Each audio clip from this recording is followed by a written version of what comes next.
Hello and welcome to this year's Summer Olympian playoffs. We're going to be looking at Earleking's Kryptonite taking on Kentucky Fried Chicken, otherwise known as the home of Earleking in the mid lane. And we're going to jump right into bans here. I apologize for the small delay. Working on casters. We're starting with Earleking's Kryptonite. We've got bans for Urgot, Mordekaiser, Caitlyn, Kentucky Fried Chicken, or what is it? Kentucky Fried Esports, something like that. Lux Morgana Yone bans.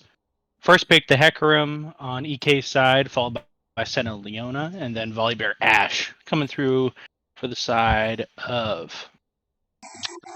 Oh, geez. I'm going to get this wrong the entire time, aren't I? Fried Chicken Esports. That's right. Just say KFC. Just say KFC. Yeah, I think we'll just stick with worry. that. The acronym doesn't match up with the actual team names because that would be way too easy. Followed up with the Alistar, gonna ban the Zed. All right, get rid of the assassins. No more Galio. Earkling's not allowed to play the easy mode mid laners. Let's go. Shen ban, getting rid of all the ninjas. There will be no Hecarim with a Shen shield on him going in. Oriana ban to finish it out. Taking out a lot of mid laners there in the second half. Let's see what they want to pick with. If they're going to go for their top lane or if they're going to send this Volibear top lane. Something like that. Should see here in just a second, I would assume. Oh, Cassiopeia going to get that machine gun hyper carry online. Gotta love it. And let's see what the response is. Now, PhD mid lane has his basically his pick of whatever he wants into Cassiopeia there. Maybe something like a Syndra. Oh, we're gonna go for more tank, maybe, with the Ornn. See if that gets locked in here. Yep, Ornn does get locked in, so that's going to be their tank front line. Assisting the Hecarim with the engages, as well as the Leona ults, things like that. Very beefy front line. They're going to need something with a lot of high damage here, as Senna isn't super great at getting through a bunch of tanks. Vel'Koz is the answer to that. So they do have a mobile backline on the side of EK. We'll see if that All-Star Volibear can get on top of them. They also have to watch out for those Ash ults as well. A lot of CC layering coming out from KFC. I'm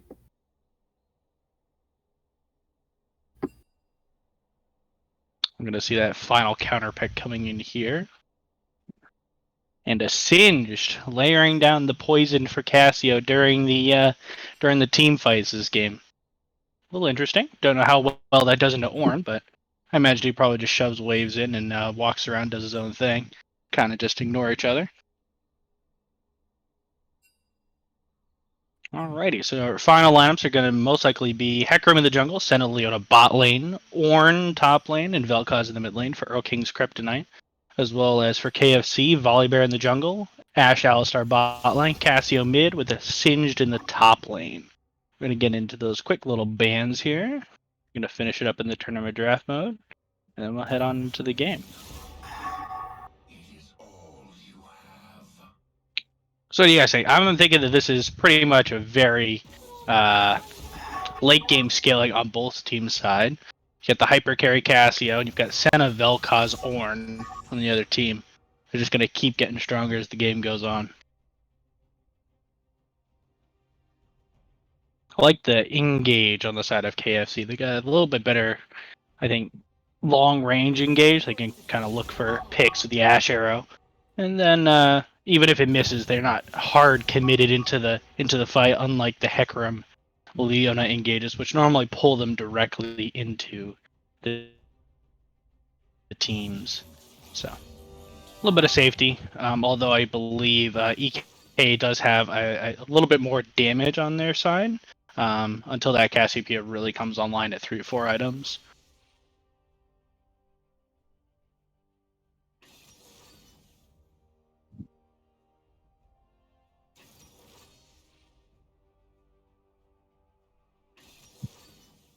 Oh, here I've been talking about Singed. It's actually Camille in the top lane. I guess I must have missed that in the chat. Misclicked something. Looks like it'll be Camille top as opposed to Singed. A little bit, I don't know, I guess less interesting, but definitely probably a little bit easier to pull off, more effective.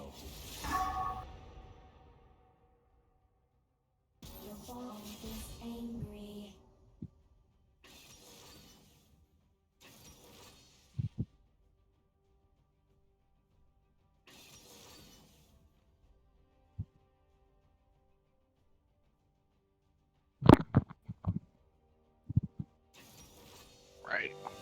Gonna wait that final minute for them to do any swaps or make sure they got their runes masteries all set up. I guess they're not technically masters anymore, they're just runes. Wait for them to get that set up. Be 1 minute waiting for that, and then our 3-minute countdown until game time.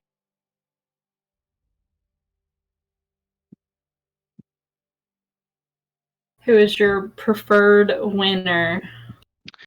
Well, just because I know that Earleking's Kryptonite, as the name implies, is the team built to dethrone Earleking at the top of the table. So I would like to see this go to at least 3 or 4 games.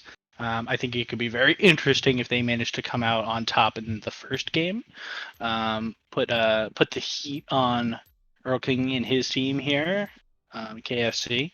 Make them give something a little bit more tricky to deal with as opposed to just kind of rolling over and letting Earleking kind of walk all over. However, most of the teams this season have just been focusing so much on Earleking mid that hopefully we can see some of these side lanes kind of take over a little bit. I know our Grau 2 up in the top lane on Camille. He's been a strong force as well as Ninja Monkey in the jungle, and Sushi has just been stable in the bot lane, making sure Earleking can do basically whatever he needs to. But this Earleking's Kryptonite's only played a couple weeks. They had some pretty convincing games in the gauntlet running into Olympian playoffs. Yeah, we'll see what they can pull off here. I think they've got a little bit better early game with all the CC they can pull out, because really they just need to win this game early before that Cassiopeia really gets online and the Camille takes over in a split push role. I think the cast will be fun to watch. I just enjoy watching Cassiopeia players. Oh, definitely. All the mechanicals, and she's got all the buttons. Gets to use them all the time. Auto weaving, all that sort of orb blocking and things like that. Definitely impressive to watch. We'll see if she can navigate around the Vel'Koz, throwing stuff at her the entire time from long range, as well as the Senna. That is where I do see Earleking KFC's comp kind of having a little bit of trouble, is if they don't get on top of the backline, they are a little bit outranged. Once Senna's got a couple items and a few of her souls, she'll start equaling the Ashen range. And she can kind of use the front line using her Qs and things like that to hit the back line as well. It should be pretty good. Maybe this Volibear will be able to pull off some early turret dives, get him behind. As that Senna, if she can't move, and then you throw a miasma from Cassio down, no one's going anywhere on Earleking's Kryptonite.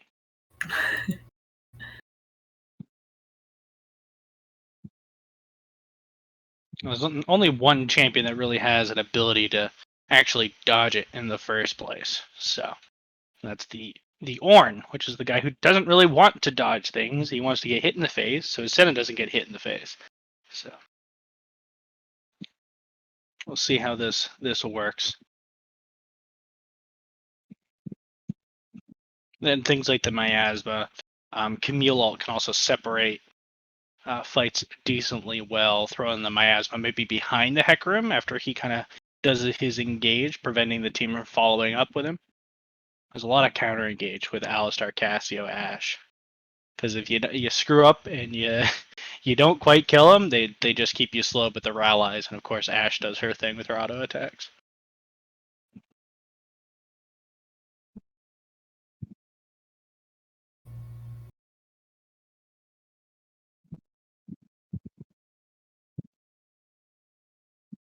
if you didn't notice a couple seconds ago, 420 got called out for spelling Earleking wrong on stream. Fantastic. I have fixed it. It's been fixed. I know. I just happened to scroll through and I saw it. It's right on stream. I'm sorry, Earleking. I got it right in the announcements now for you, man.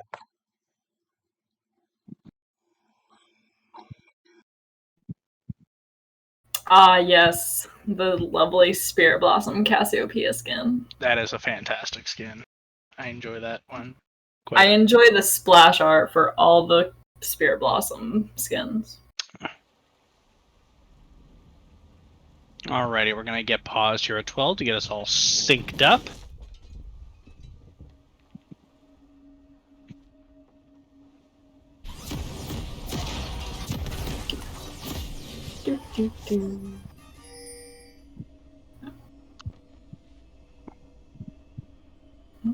There. Okay. I'm good.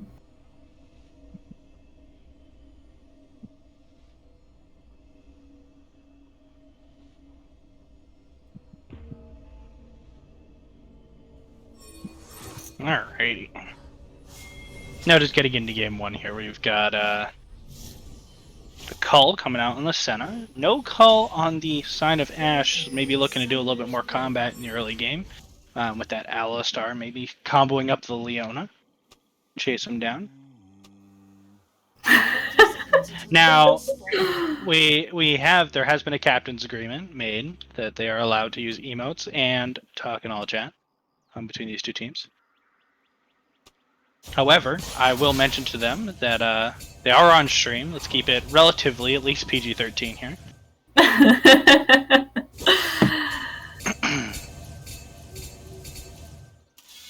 And, well, the blue team knows where that ward is. They are aware that it is there. They have found it.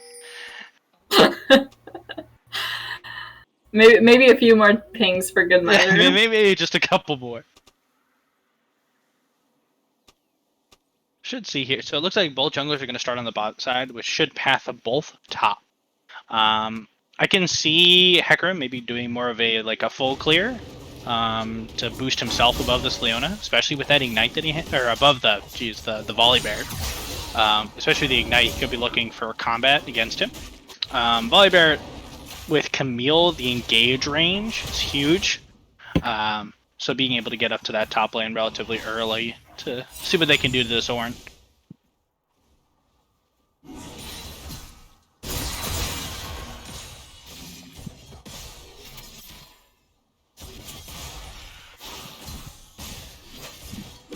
But I fear that just because of the way these champions and lanes relatively play out, might not be tons and tons of action.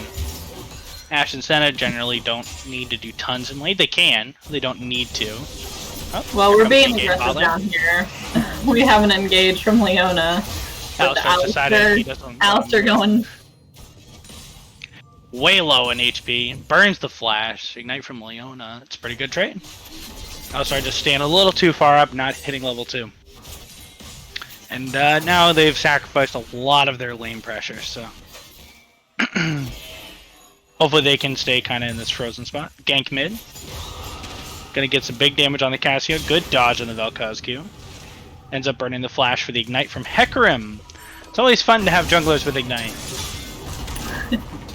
Don't you love that, Magus? You know, walk up to Hecarim, oh, and he ignites your ass. Well, unfortunately... Oh, knocks him out of the Vel'Koz E. Oh, and flashed too early. That's first blood over to Vel'Koz with an auto attack. It's tentacles are scary. Yeah, watch out for them tentacles. Yeah. And we did see Earleking recall. That's why he wasn't there to assist. Recall and TP back to lane. Got a dark seal. Alistar down to the Leona. Alistar not respecting the Leona engages. Not respecting. Yeah, it's a lot of CC in the bot side with Leona and W. They don't get flash from the Leona. Ooh. Ash canceled the Q and still burned the cleanse anyway. I guess preemptive. Nice ball. Good prediction. Vel'Koz with blue buff. Not fun. He already doesn't use mana. Now he's going to use even less mana.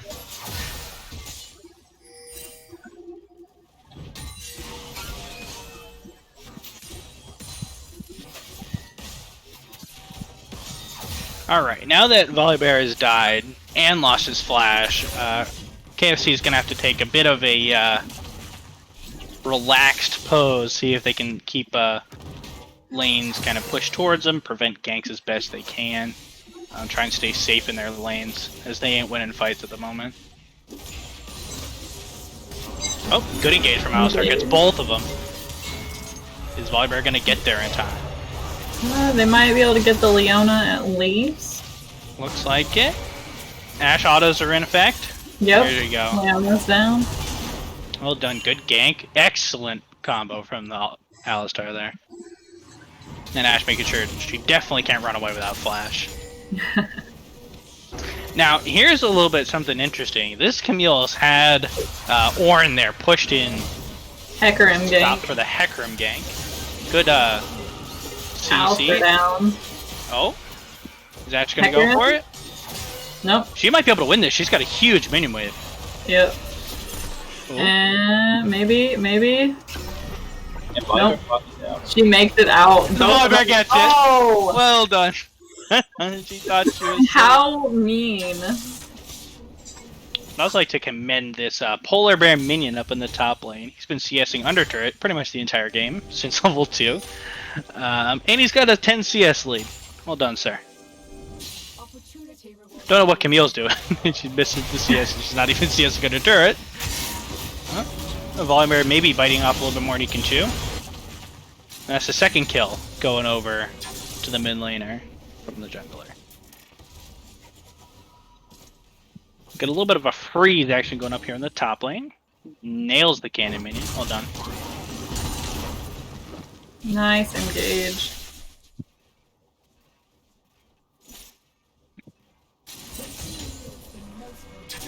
I am kind of surprised that he went for the Kindle Gem so early, because now he's going to naturally kind of shove out the wave. I mean, if that's what he's intending, fantastic. He's got the right item for it. But I thought he was kind of just doing a good job just turtling, making sure this Camille really can't get much on top of him, and making him an unappetizing gank target. Uh-oh, that's Leona under a turret. Ash autos are on. It's a good thing supports aren't tanky, right? Finally gets her at the end. I think this is going to be a dead Senna as well. Senna's going to go down on this one as well. And gave it over to the Ash. Nice. That's a 3-0 Ash. That Bork helping a lot to make sure they can't get away from her. And there's the Camille TP coming out. Earleking still keeping up in and ahead in CS, even though his lane opponent has got multiple kills. He's been at least trading it for CS. He's not probably not too far behind in gold. Just swap over here. Let's take a look. Yeah, only down about 400 or 500, and that's on someone who has 2 kills. Big old Vel'Koz ult. Leona is here. Leona takes the kill. Ash ult. Ash nailed the Vel'Koz.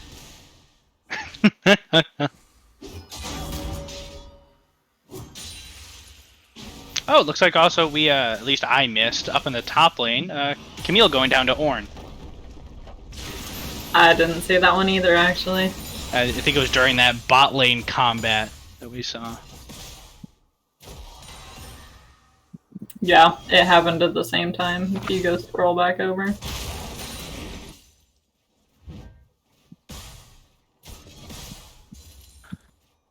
Well, for a bunch of late game champions, this has been an extremely volatile early game.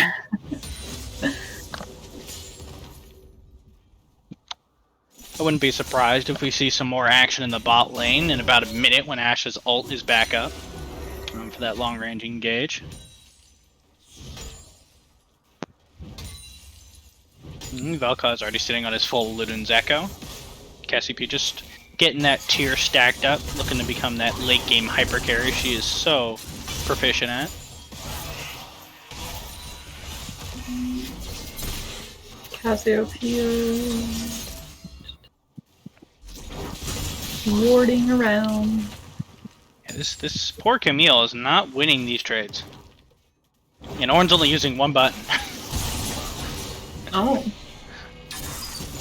Yeah. That's tank, by the way.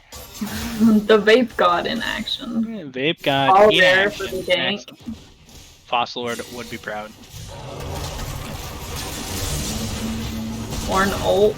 Ooh, he might get a kill out of it. Oh no. Oh, Senna. I forgot Senna's on the team. Oh, he's ulting in, flash out? Oh no. Is Ornn somehow Can gonna he get survive it? this? Oh gosh, he made it. Oh no. That's a tearjerker up in the top lane for KFC, Fried Chicken Esports. The Senna goes down. Nice flash from the Ashe. Now Leona's got to run through them to get back to safety. Yeah, I'm not sure on that one. I think I would have gone through the river and hoped. Didn't even get the Alistair. Almost. Almost. That minion heal saved him. And sometimes that's all that you need. That's a 5-0 Ashe. Senna did her best mannequin impression, standing there in about 8 seconds of CC. Let's see. Now, see, if you want to know how to tilt PhD in your mom, otherwise known as Gran Torino, I believe was his previous name, just pick Alistar. Doesn't like it.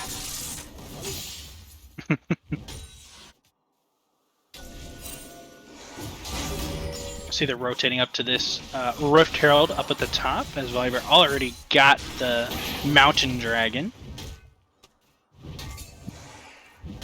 We'll see if they contest this. It will be about a 2v4 if they do. Looks like Hecarim's going to take that one pretty much for free.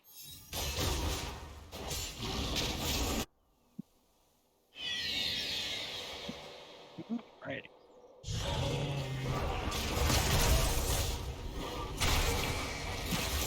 Hex blast from Alistair. Alistair gonna go in on Senna? Nope. No. He thought about it. Oh no! Almost with the dodge. I'm not totally sure what that interaction was. Something with Camille and Ornn.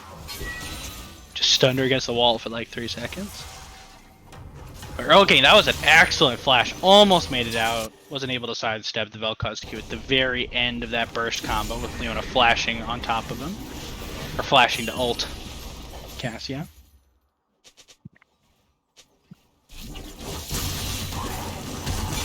This is not looking like a fun game for the Camille. Alistar shows up. I would definitely not be having fun. Alistar showed up to watch them take the turret and then give them a kill as well. That's nice of him. The little 2-for-1 special.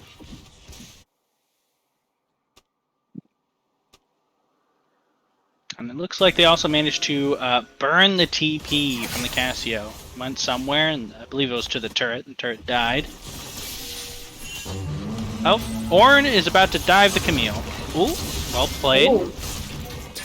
And Camille's down. She even managed to knock him out of the ulti. It's a good thing it matters.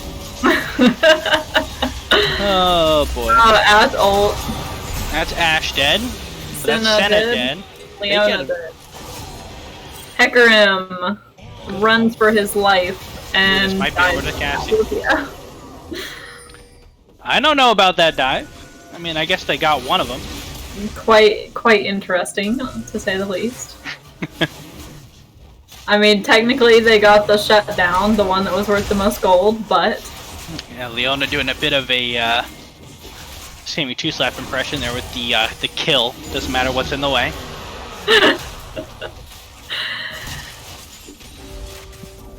She's gonna be Cloud Soul. This will be relatively effective with the Volibear, and I would say the Alistar. Cassio to a certain degree be able to help her dodge when she presses that ult button if they manage to get it, as they are up 2 dragons to 0. And if But the they other are team gets it, that will be much fun for Hecarim because he goes Zoom. exactly. And they do have about 3.5k gold lead. Cassio picking up the blue buff right now. It looks like Earleking's Kryptonite, or EK here, is doing the Goon Squad tactic with Leona. Just gonna keep rotating around and finding these fights before, especially the Volibear and the Alistar get too tanky to die quickly. They can still pick them off relatively easily. But yeah, this Camille is not having a fun game at all. Down about 40 CS to Ornn. Well, she'll be eventually. She'll get to that split push monster that she is. But it's going to be a long time coming at this rate.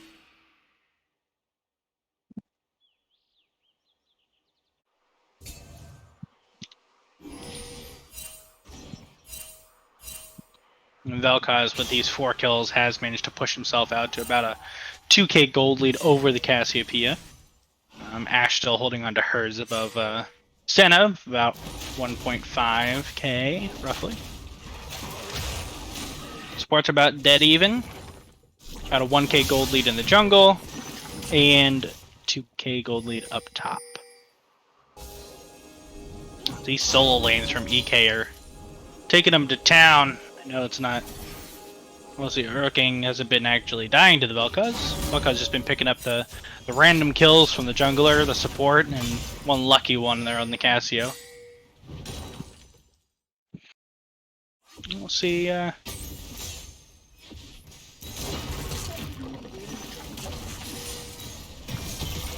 Ornn just walking in to get that demolish proc on the turret. He might be able to just take it. He's gonna just take it in front of her. So I've got an ETA on Camille's third item. We're talking about next game. Should be coming through at about 10 minutes into next game. That's what I'm estimating. So I would say, at least for the foreseeable future, this Ashe is going to have to do a lot of work until this Cassio comes online. I feel like Camille's a little too far behind at this point. But she might be back in to get that Triforce when she got. Yeah, she might be close to it. She thinks she should have it. There, yep. Double pink wards, make sure that Ornn can't one-shot her under the turret anymore. With the help of Hecarim.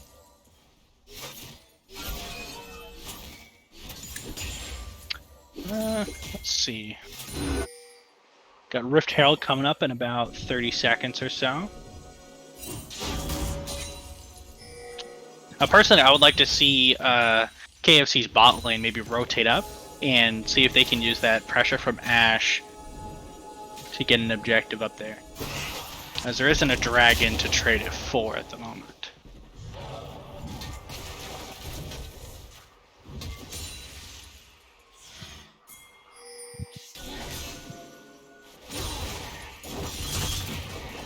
Let's see here. Yep, there's the bot lane recall. Let's see where they end up heading. Cassio is stealing away the large raptor from Hecarim. I just think with the Ornn, unless Ashe is there ain't much they're doing in a fight. That Ornn is a ridiculous tank. He is a beefy man. Already running full Sunfire upgraded, as well as his Catalyst and Bramble Vest.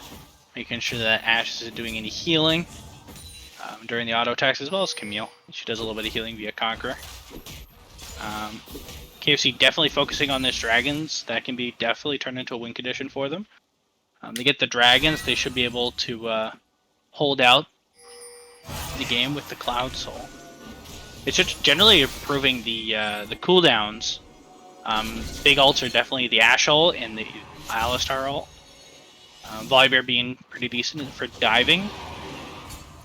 Let's see. Are they going to look for combat here, or are they just going to give up the dragon? They might just give it up. There's no real reason. They're already up 2 to now 1 dragons. Assuming there's no crazy steal. They drop the Rift Herald mid on the side of EK. Try and get the charge off mid. Looks like they're running. Uh-oh. Full engage on the Cassiopeia. That is unfortunate amount of CC. Vel'Koz being stunned up. Ashe flashing out. 2 down. Alistar finally flashing out as well. Cinna got the snipe on Volibear. Vel'Koz killing off the Alistar with a passive proc there. Camille finally recalling. That's 3 charges. They might be able to defend it for another charge. That's the bounce house there. Goes down. Oh no. Looks like a dead Ashe as well. And I don't Leon believe dies. they can. 19 minutes into the game, they have not only broken the base, they have taken down a Nexus turret. Now they'll be able to retreat, only giving up a Leona for about, what? Nexus turret, inhibitor turret mid lane. What, 4 or 5 kills? Something like that? That just ballooned their gold lead out to about 9k. Cassiopeia, 6 kills. Volibear trading flashes there with Senna.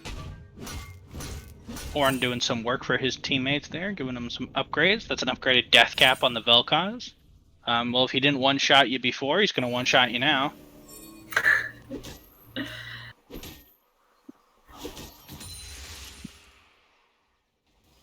So let's see here. I'm pretty sure EK, if they can get a clean Baron without losing too many members, they can push for a win. Unless this Ashe needs to pull out some real heroics here, I think. As Cassio still hasn't cleared up finishing her Gingles there, and is still sitting on components for her next item.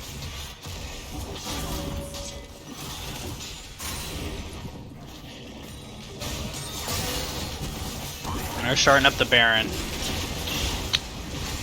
Volibear does not have a way to get into that pit. He has no flash, no ulti, there's no blast cone. Pink Ward will help him view it. So at this point, you just gotta... Oh, he's gonna get into the pit though. Nope. He goes down, Camille goes down. I wouldn't be surprised if this is the end of the game here. Cassiopeia recalling to join her teammates there. Finally upgrading her Service Embrace there. As well as their allies, so she's got 2 items, but I don't believe it'll be enough. I don't think she has a way to really get through Ornn, Hecarim, Leona quickly. Ornn out coming out. And Cassio isn't even gonna get a chance to hit them. Alistar going down quickly. Ashe is getting zoned out by the Leona. Oh gosh, Leona under the tower. Leona going into fountain. Oh gosh. And that's game 1. Convincing win from EK. Looks like they heard that it's a 5-game series and they're looking to end by 10:30. Sadly, not even a single single tower taken by KFC. Exactly. That Vel'Koz coming in with a big amount of damage. Ornn second up there around 10k. Vel'Koz sitting up on top of 17,000 damage done. Wonder how much of that is true damage. Probably like 2/3 of it, something like that. Ashe tried, didn't even get really a chance. Neither did Cassio. Just never was able to get online after those early kills Vel'Koz was able to pick up. Vel'Koz almost did twice the amount of damage as their highest. As the enemy team highest. Alrighty, well, we're going to take a short break after that, let you digest, and we'll be back for game 2.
and welcome back to Titan Esports Olympian League Semifinals between KFC and Earleking's Kryptonite. Earleking's Kryptonite took game one in decisive fashion. It was a quick 20-minute win, and we are well underway into the pick ban phase. Obviously, we had a little bit of a caster swap. Kirby's is my name, and I'll be joining you lovely ladies and gents for the rest of this series. And we have the world famous, world renowned, most best, greatest of all time admin 420. How you doing tonight, 420?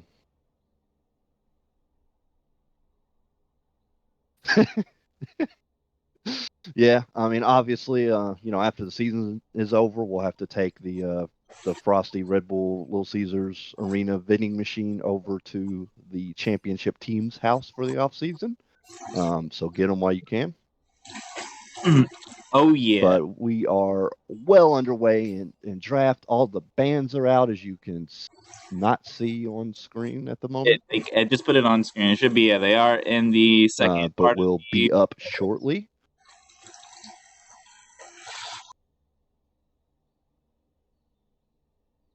Okay.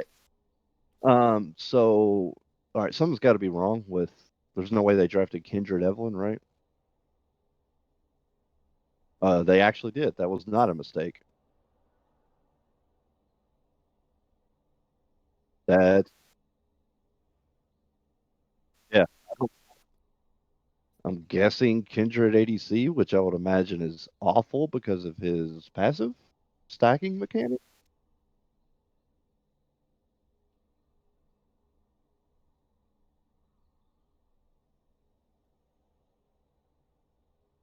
Yeah, I don't. I'm not sure what Earleking's Kryptonite's going for here. I guess. Yeah, let's shake it up. Pretty crazy draft coming out from Earleking's Kryptonite. Not much DPS really. I mean, unless this Kindred gets massively ahead, but even then he's going to be at a disadvantage. I mean, obviously he's going to have more gold than Jungle Kindred, but I feel like Kindred's really balanced around his passive stacks, so that'll be interesting. I don't know if I've ever seen Kindred ADC in like a non-norms flex troll environment. Solo lane Swain coming out of KFC, which is something you don't see too often these days.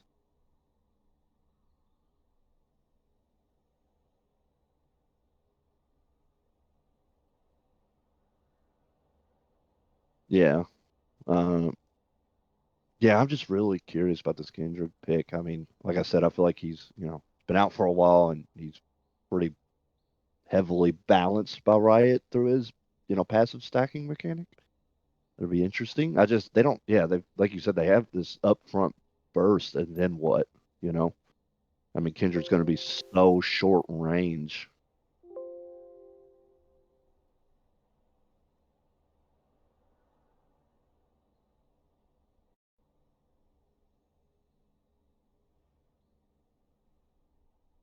Hmm.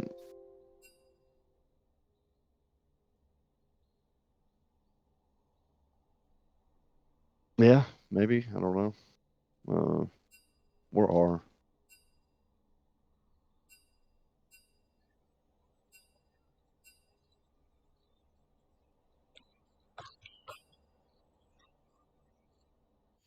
Okay. Yeah, it's interesting. I mean, they really only have like, the gangplank for, super late game scaling. I mean, just without those passive stacks, I just don't see Kindred, kind of turn into that later game monster that he can be.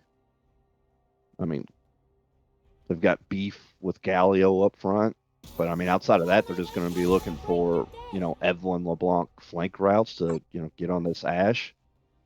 Is really their main target because I doubt they're going to burst Swain. I mean, or Mordekaiser later in the game.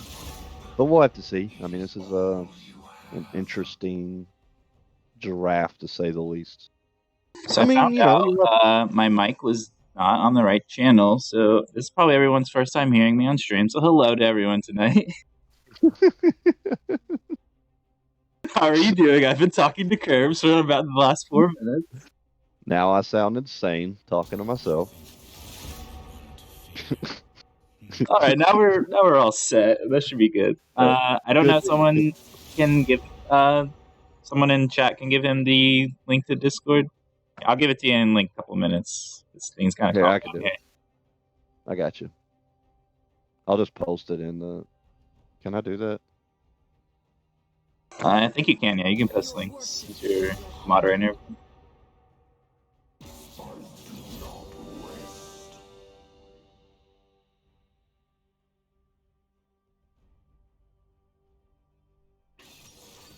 So yeah, we were talking. They have a lot of upfront bursts.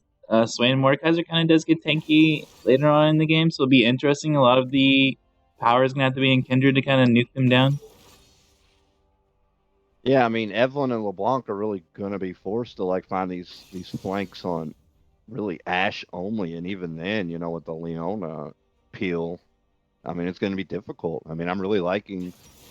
I don't think KFC. I don't think their draft was amazing, but in comparison to Earleking's Kryptonite, I'm really liking it. I mean they've got, you know, the beef, they've got the scaling, they've got, you know, Kane to go in and burst down priority targets, and Earleking's Kryptonite just has that upfront burst against, like, you know, some tankier champions on the side of KFC. And I mean, I guess it goes super late game, and you know, Kindred somehow, you know, gets a few passive stacks by that point, farming, you know, the enemy jungle, and you know, has a lot more items through gold that he's getting as being an ADC instead of jungle, and you know, having the Galio front line and Gangplank will be a monster then.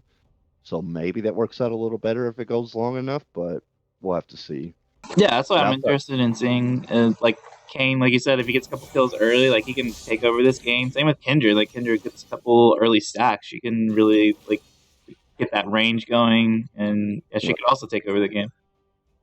Yeah, I'm just worried that, you know, Kindred's biggest thing is, you know, getting that extra range, and obviously she's really good at kiting. But I mean, with Ashe lows and all that CC, and the fact that she might not, you know, at certain stages of the game have that extra range that she normally would as jungle Kindred, could really be, you know, obviously to her disadvantage. But we'll have to see how it goes. This is just my prediction because I don't see a lot of Kindred ADC, so we'll have to see. I can confidently say this will be the first time I have seen Kindred ADC. I remember I used to play. You remember Wyvern? He was a Kindred one trick, and he used to, you know, yeah, maybe ADC. Yeah, maybe a couple years ago. Maybe I had the same one game. I still remember it. It has absolutely been a while, but yeah.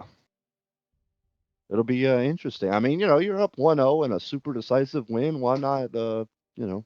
Yeah, I'm totally excited to see how this plays out. Like that, we have a Galio and a Kindred in the bot lane. I don't think that's very common. That's definitely not what we would call meta right now. The other side, we have more the meta style bot lane. We get the Ashe, we got the Leona, a lot of engage. Yeah. Yeah, and that's the thing. You know, they have multiple ways to kind of pick their fights. KFC do versus they don't. I mean, I guess Galio engage is really all they have on the side of Earleking's Kryptonite. I mean, outside of that, it's going to be, you know, LeBlanc and Evelyn looking for these flanks to burst this Ashe, which Ashe would be a lot of their DPS, but I still think, you know, after LeBlanc and Evelyn blow their load, even if they kill the Ashe, you got to deal with, you know, Mordekaiser, Kane, and Swain, who not only have decent, consistent DPS and some burst, but also are, you know, pretty beefy, especially with Red Kane and Swain and ult, and then Mordekaiser just naturally, and his shields, like, after they blow their load on Ashe, there's just not much DPS outside of this Kindred, who I don't really know how that's going to go. We'll have to see. It'll be interesting for sure. Yeah, I'm looking for a very bloody game, a lot like game one. So there's a lot of tools here for both teams, like you said. Like early game, you do have a Leona. I mean, you have the Leona on the one side, you get the Ashe ult, but on the other side, you have this LeBlanc and you have this Evelyn, who, if they're able to like kind of layer their damage, like you said, they can easily take out the Ashe in like literally half a second. Like the Kane's not in the right position, like he's gonna be obliterated very quickly. Same with the Sway and the Mordekais until they kind of get beefy. Like, I think early game, maybe that's what Earleking's looking at. Like, we can just accelerate the early game, and then late game, Kindred kind of takes over. Maybe that was their thought process here. Like, it's gonna be really fun to watch. Like I said, I'm looking forward to seeing how this plays out. Yeah, and I mean, there's also, and this obviously goes for any game, both sides, but, if LeBlanc or Evelyn gets ahead, it really doesn't matter about the beefing. If you have a 5-0 LeBlanc, I mean, Yeah, it really doesn't matter at that stage. So maybe that's what they're banking on. I mean, the duo AP assassin, mid lane jungle, Roman bot, I mean, get those up ahead, and it just becomes very oppressive to play against. So maybe that's what they're banking on. They have their early game and then their late game insurance with Gangplank and possibly Kindred. I don't really know what was going through their head. I honestly thought that was a mistake. That's why I went to the league chat to see if there was a correction, but there was not. I would imagine this is obviously something they practiced. I can't imagine they're just whipping this out in semifinals. yeah, I agree. I think they're up one game. They're like, hey, let's try something different. I mean, maybe they've practiced this before. I don't really know. Maybe it's something they've like pre-planned. I mean, I feel like they at least once have had to have been like, oh, Kindred ADC. Let's see if we can make a comp around. Like I just feel like there's no way they're just. I agree. Something they've thought about before, maybe something they've tried. We're about to see here. We are in the 3-minute delay. We're down to about 15 seconds. I apologize. My client's a little bit messed up right now, so I have it on the actual draft that took place earlier. We are entering the actual game here in the next 10 seconds. And for everybody following at home, we do pause at 12. Spam your pause at 12 emotes, poggers.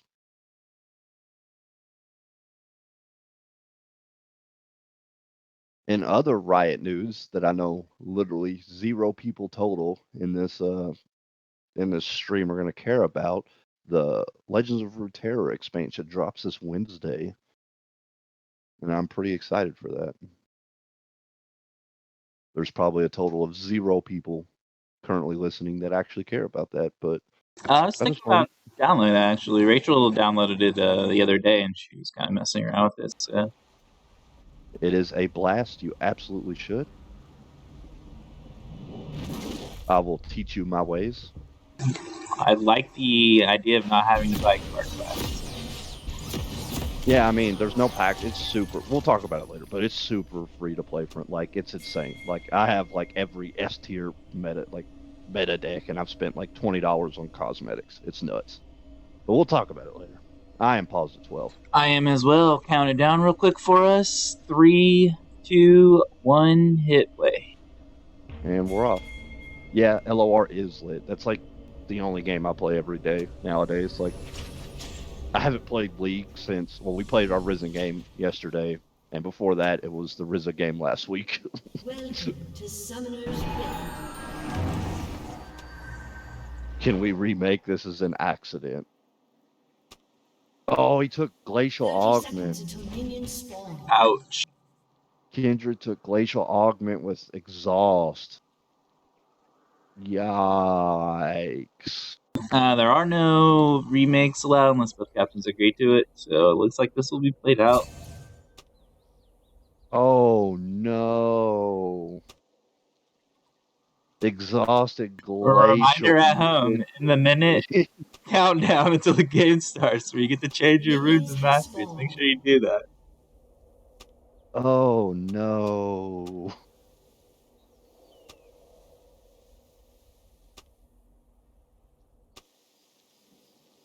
Yikes.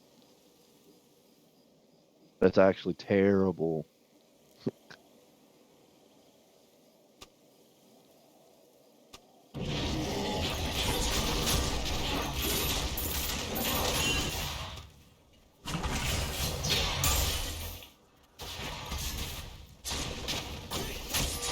I feel so bad for the guy.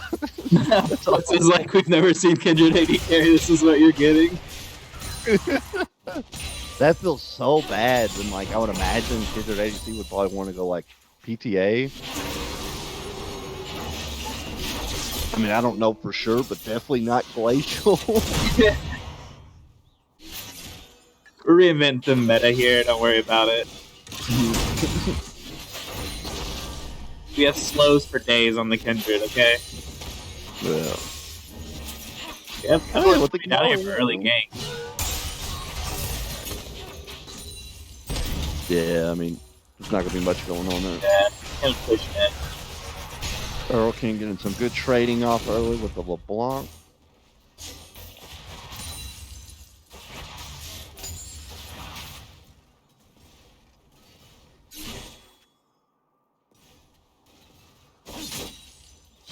Yeah, everyone heading up to our red side now. King has basically done the full clear here. He's got blue buff.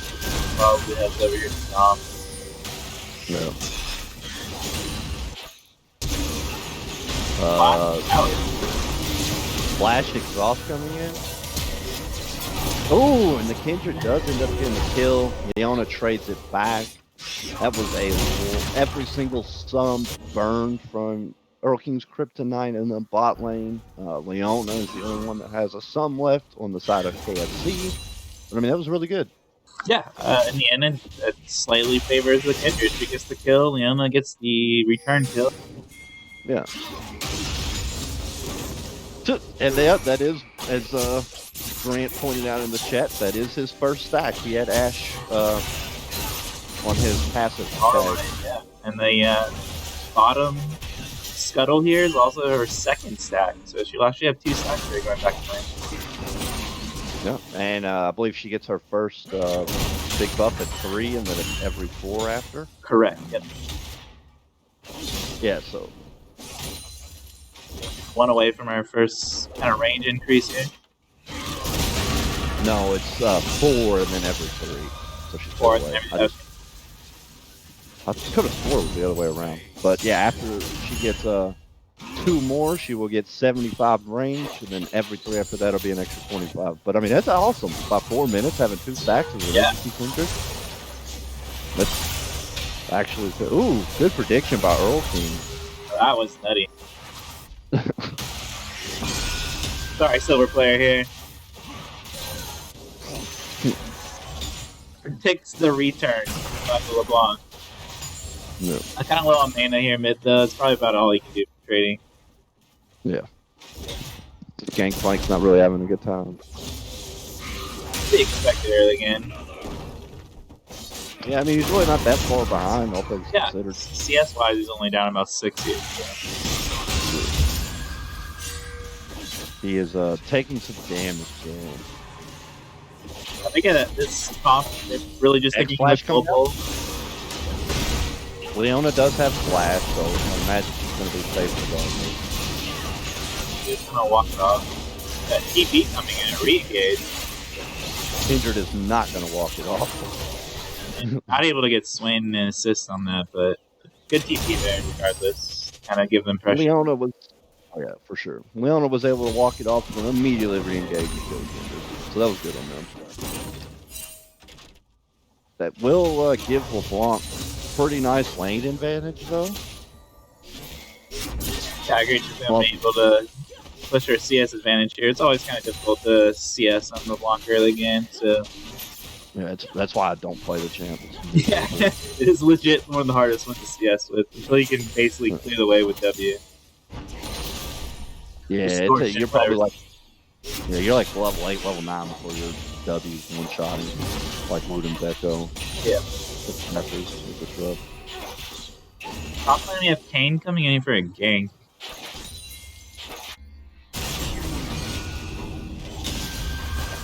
He's not level 6 yet. He's gonna get out okay. I think he just walked across, so that's orange. No.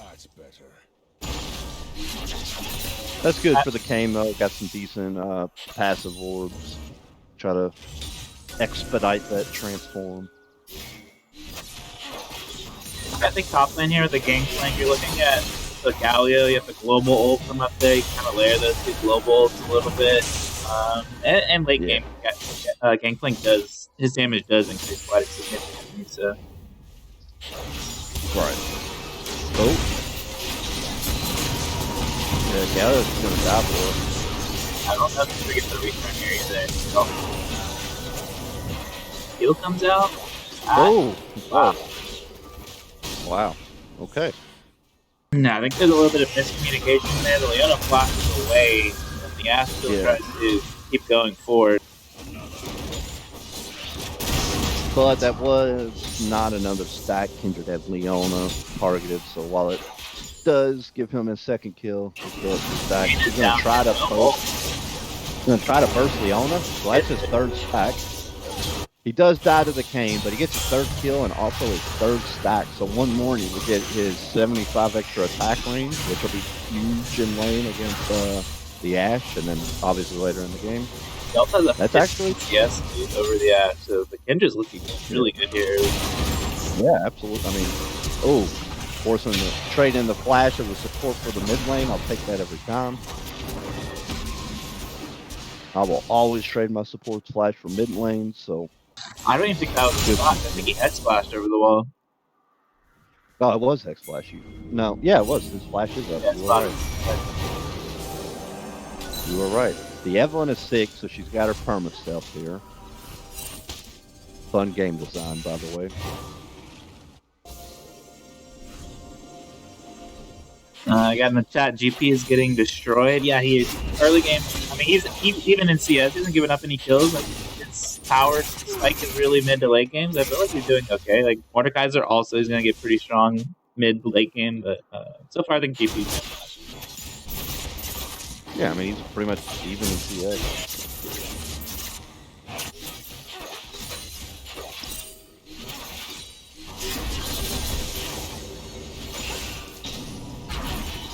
Yeah, I mean, for Kindred to have 3 stacks, which was before the 8-minute mark, was fantastic as an ADC Kindred.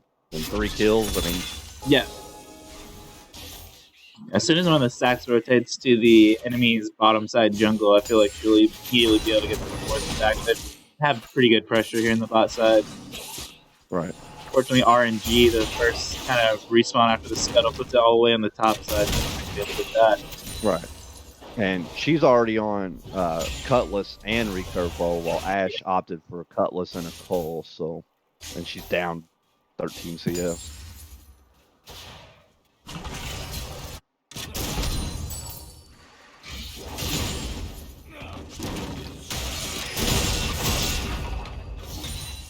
In the jungle, Evelyn's been able to kind of catch up here. She did spend a little bit of the early game trying to get something going bot lane, so a little bit behind CS, but she has caught that back up. Right. Good trade from the mid lane. Kindred actually has her passive mark back on Ashe, so they'll probably be looking for a play here with Galio. Yep, there's a flash. Flash. Ooh, the Kindred ult. Galio's still gonna die. Too much CC out of Leona Ashe. Yeah, you would like to see the jungler rotating bottom for that engage today. Mordekaiser? And game top side here. Does have ult, I believe. He also has the Rift Herald. He did pick up the Rift Herald while they were fighting bot lane. I didn't even see that. Good catch. I also like what Kane's doing here. He's not taking the Gromp. He's going to leave the Kindred mark up there as long as possible. It will eventually reset. For now, he's just not even going to take that camp. Yeah, so it doesn't rotate so far.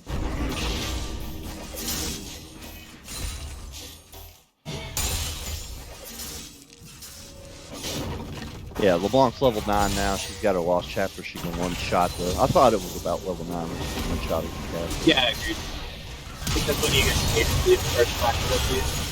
Nope. And die. Yeah, great though.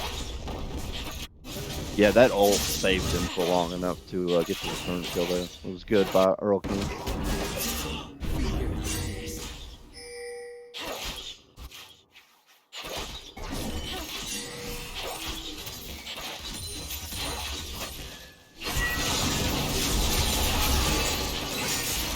Kindred's only got 2 stacks somehow.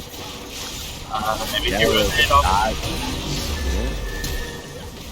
Yeah, Leona Flash is forward. He's going to stay on this. Ashe's trying to catch up. Yeah, Kindred's got a flash. Yeah, I don't know how. Maybe that's Scuttle, not the mark, because Kindred only has 2 stacks right now. Maybe she didn't get the scuttle. I think she does have to kill it to get it. Yeah. I don't know. Yeah. No, she would have got the. She had to have gotten this mark off the first scuttle because it rotated to the Gromp. And it only rotates to the Gromp after you get the first scuttle.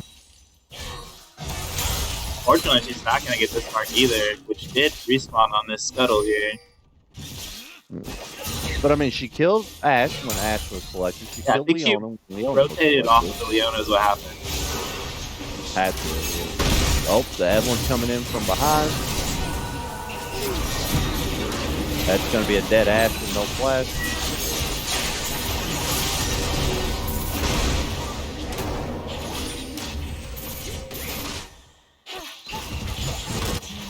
And Kindred gets both kills. The last stick.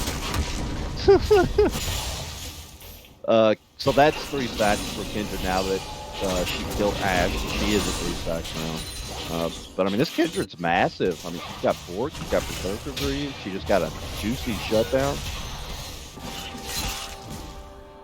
I mean, she's getting solo turret plate golds here. Kindred is massive. Yeah, I agree, and that's what we talked about before this game. For this comp to really work, Kindred had to get going early, and that's exactly what we're seeing here. Kane is only on 1 kill, and you'd like to see your assassin jungler and being a little bit more proactive as far as getting things done. But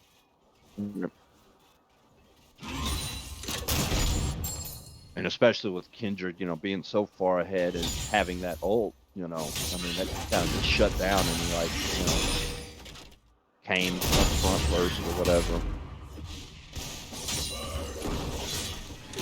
yeah, Gangplank top lane starting to fall a little bit behind. CS is down about 50%.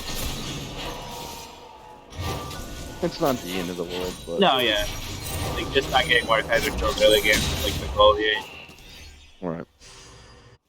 Especially now he's got Ray Alley. GP does not have his Triforce yet. Play it safe. Agreed.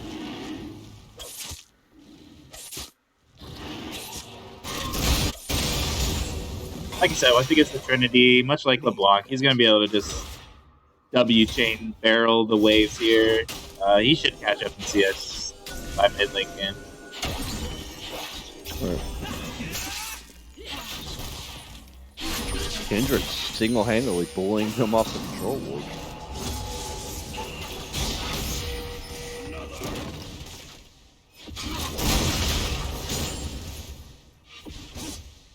Ah, you hate to see it, the missed cannon. Ooh, good Astro comes in. It's gonna be a dead. Oh, brain perfect Kindred over face to Galio. Galio gets out of that.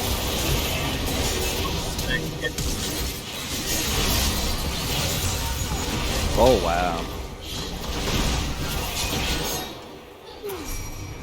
And Earleking's Kryptonite cleans that whole fight up.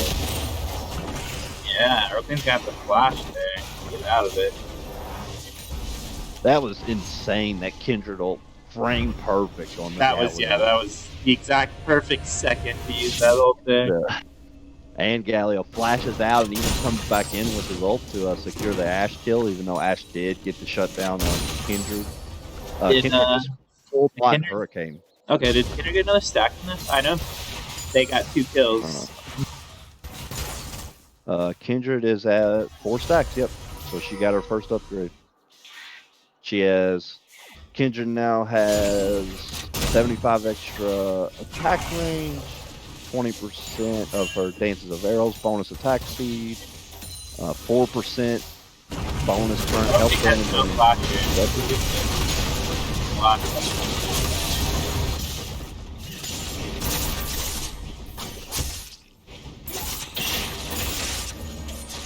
But yeah, I mean, Kindred just full bought a Hurricane with none of the pieces, so she was pretty massive. Yeah, 15 minutes in the game, you got 2 full items. You're feeling really good, no matter what carry you're on. She just got caught out, but gave up another bounty. Still had a bounty after dying, gave up another one to the Ashe there. That's not great. 2 straight bounties in a row to Ashe. And yeah, Ashe all of a sudden has 5 kills of her own. And looking at gold here, he's only down 300 gold to Kindred, so the Ash also has a lot of agency here. Yeah, giving up those two.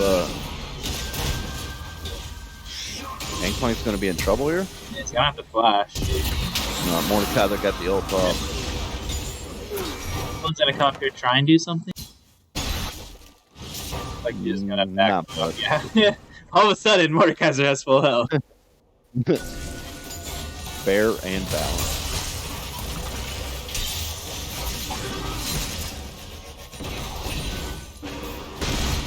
I don't think they're going to have the damage here.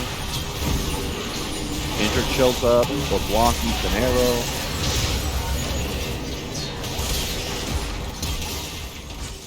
And KFC is just going to kind of bully them off. Kills the Galio, and they're all 5 here to seize this mid lane. LeBlanc's got it back. Red team's turret has been destroyed.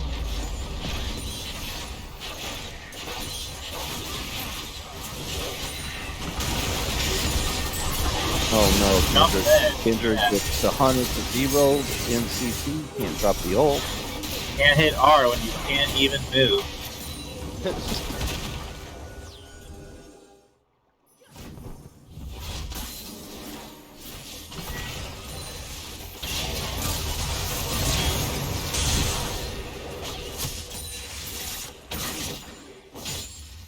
What do we have to turn back on? Yeah, I don't know. I think everything's What's working fine on our end. I think so. Mic check 1, 2. Yeah. I've had any complaints that they can't hear us, so we're gonna assume everything is good. We have Breath Herald coming in mid lane here. There's gonna be mid tower going down. Good answer to, it always feels bad when the enemy has their tier 1 down and you don't have theirs as far as, just jungle control, map control.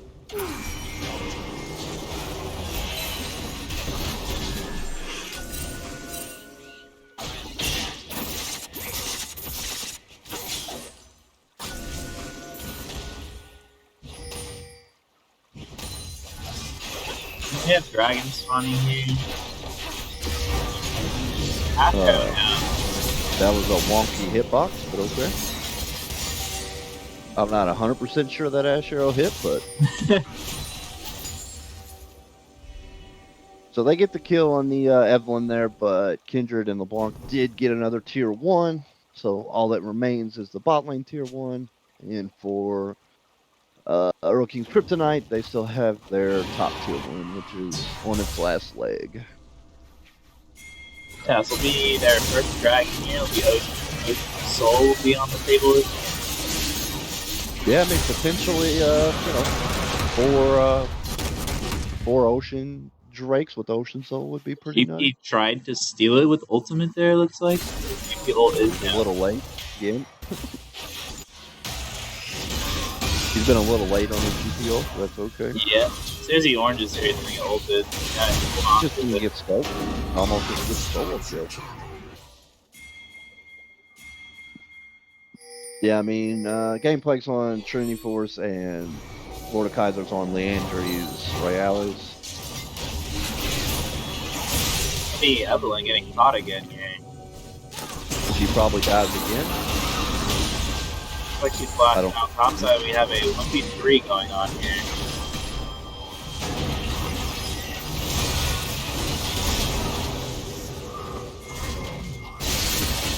Wow.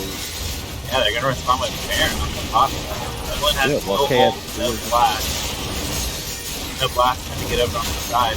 You would have to walk chase them here and want to try and kill it. You guys check it? Yeah, they do the right thing, they turn and they burst her. Don't even give her a chance this much. And we'll see how many survive. Yeah, the chances go down here. Kindred just keeps dying in CC. Kindred's not even having a chance to ult. He was getting 100 to 0. So KFC does the Baron, but they lose 3 for it. I don't think they're going to be able to kill the Asher unless LeBlanc can get some nutty burst. Yeah, just waiting for go in here. Oh my God, they missed everything. It's not They good. missed everything. It's Oh not good. no, they missed everything on the Ash. You hate to see it. While the Baron empowered minions were just bashing on them.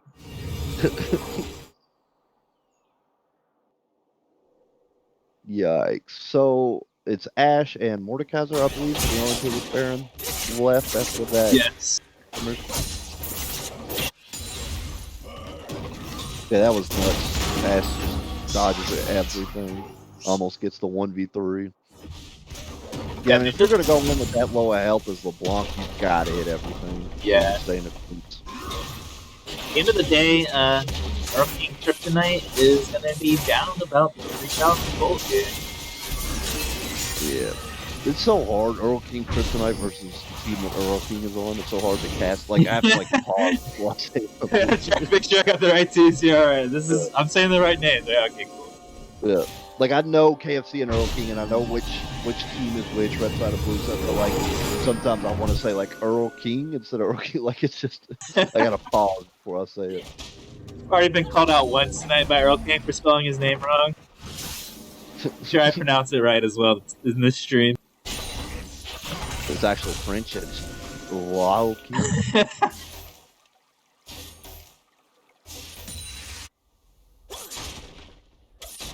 No objectives here for another couple minutes. I got the next dragon in a minute 30. Baron will be for another 4 minutes here.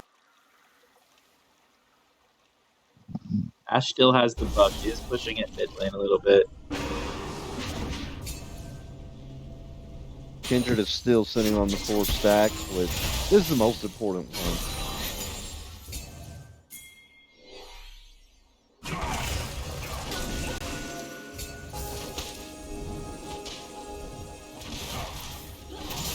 Looks like Fried Chicken Esports is gonna head on over here and get some vision down for Baron spawn.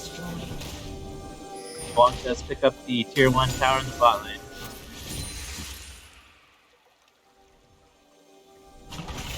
We've got 43 seconds on Drake. Guess they're just going to kind of hang around. Yeah, and Kendrick's like, alright, I'll just go hit your mid tower for a little bit. Yeah. It's not great. It's awfully early to be everybody committed there. They just give up a free tier 2 for no reason. Oh, the Kindred did not get 100 for 0 to infinity. Will end up keeping the back end low. The kids here.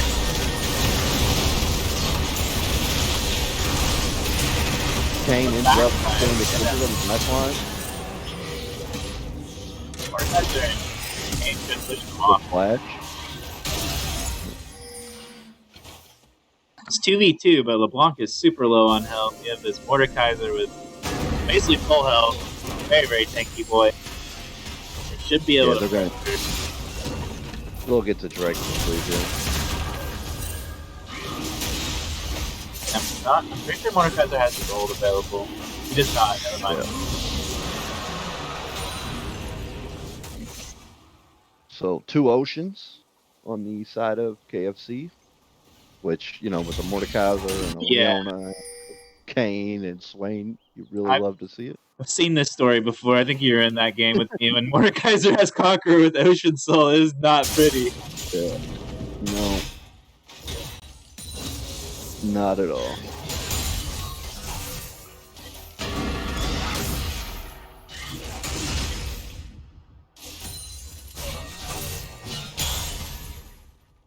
Yeah, kind of getting, like we talked about before in the pregame, we're getting to the point where Mordekaiser and Swain have a lot of health. They're still doing quite a bit of damage.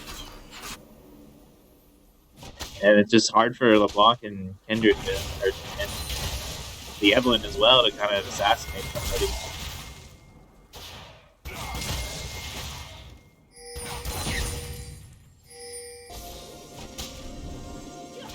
The Galliolds have been really good too. The last team fight, the Galliol really gave them an extra 5 minutes for 5 seconds before anyone really died.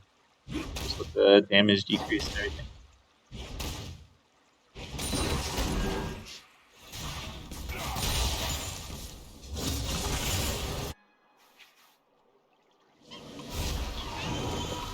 We have Baron coming up in 20 seconds.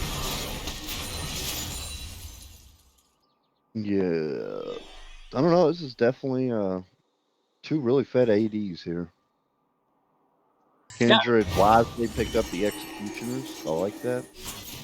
Especially with, Ocean Soul and all the other just innate healing on KFC. It's a good pickup. The Ashe has QSS now for the Galioton or the Evelyn Charm.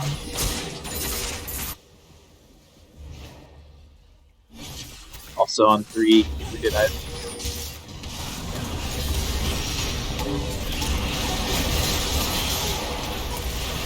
And that is a very, very dead gangplank.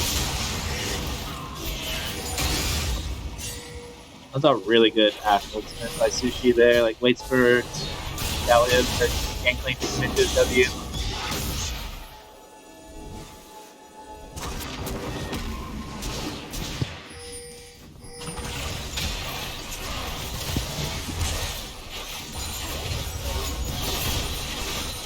Everyone's trying to wrap around here.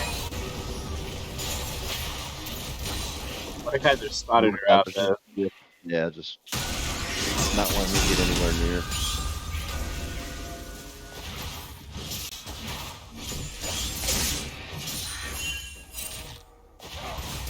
And yeah, Fried Chicken Esports. It's like they're gonna take the time to reset here.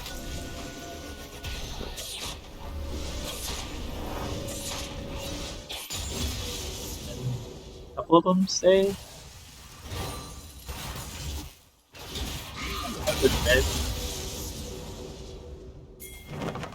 Baron is up.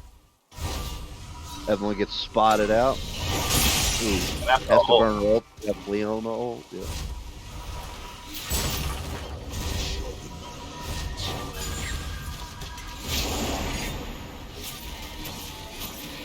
Yeah, for Earleking's Kryptonite, there's only that pink board that they just played out of the Baron pit. Other than that, there's really no vision on Baron. They don't know if they're going to start up here or not. So they're pretty confident they're not. They're going to take the time to reset here. We do have Dragon coming up in a minute. So we will have 2 objectives on the map here soon. Yeah. Which I can't imagine Earleking's Kryptonite wants to give up a 3rd Ocean Soul.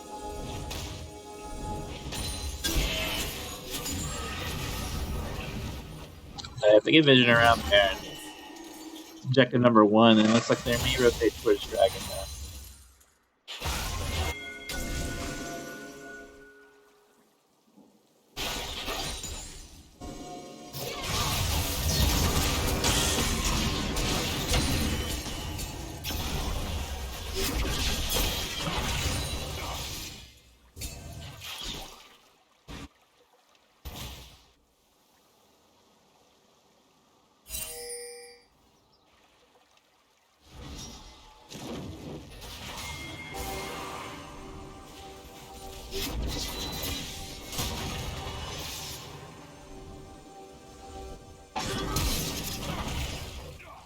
Okay, it's going to be an interesting fight over the Drake here.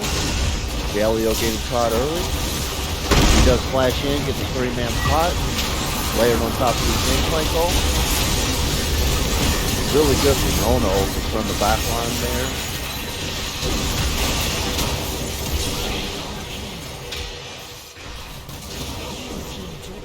Swain picks up the triple kill, but he's pretty low. It's a Gangplank versus Swain left, and Gangplank has a lot more health than Swain does. Oh, what a crazy fight. Just all of a sudden, you see both sides just doing massive damage. I couldn't even, cast that quickly enough to keep up. Yeah, there's no way. We need to slow it down to, 0.25 here. Swain's gonna try and solo the dragon here. Gangplank does kind of spot it. Yeah, not sure that was the best idea. Here comes Galio. Why was he so fast? What the hell? Don't know. Yeah. Oh, he does have he gets TP. Right, he has the mastery that rotates somewhere close. Yeah, but he has Ghost Actor now, so. I had to have been an empowered TP. That's the only way you moving that fast on Galio. Yeah, but still had home guard. That was insane. He- I didn't even see it. Even I just saw Galio run down river like at No. max speed. I'm like, what? like Ramus, even through his W, he was fast as hell. Taste to your Jesus. heart's content. Yeah, I thought the same thing. All right, he ghosted, but then I looked and he still has ghosts. So I'm like, all right, he did not ghost.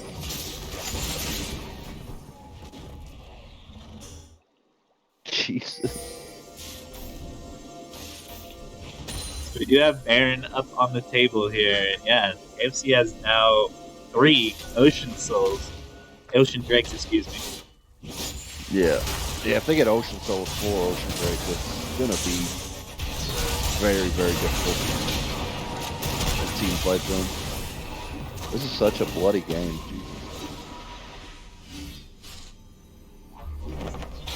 Yeah, good luck killing Swain and Mordekaiser when they have Ocean Souls. Yeah.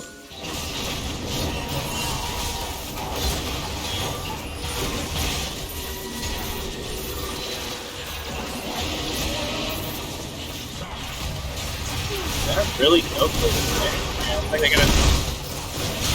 Ooh, big Galio con on the back line. The Kindred ult comes out. There's a lot of shit going on right now. A lot of low health bars. And KFC wins that fight. A lot of low health bars, but they do end up winning that fight. Another nutty team fight. They're just so explosive. Like, they're doing like the little Baron dance where nobody really needs to do anything, and then all of a sudden, Yeah. like, everybody's dead. Wait, Evelyn is... still here? Yeah, they just gotta get rid of it.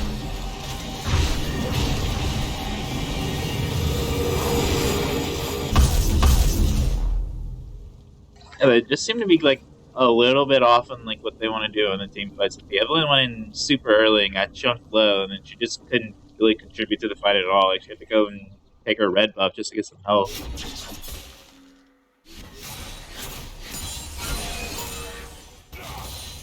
I'd have your Evelyn kind of flanking around, trying to do the front line.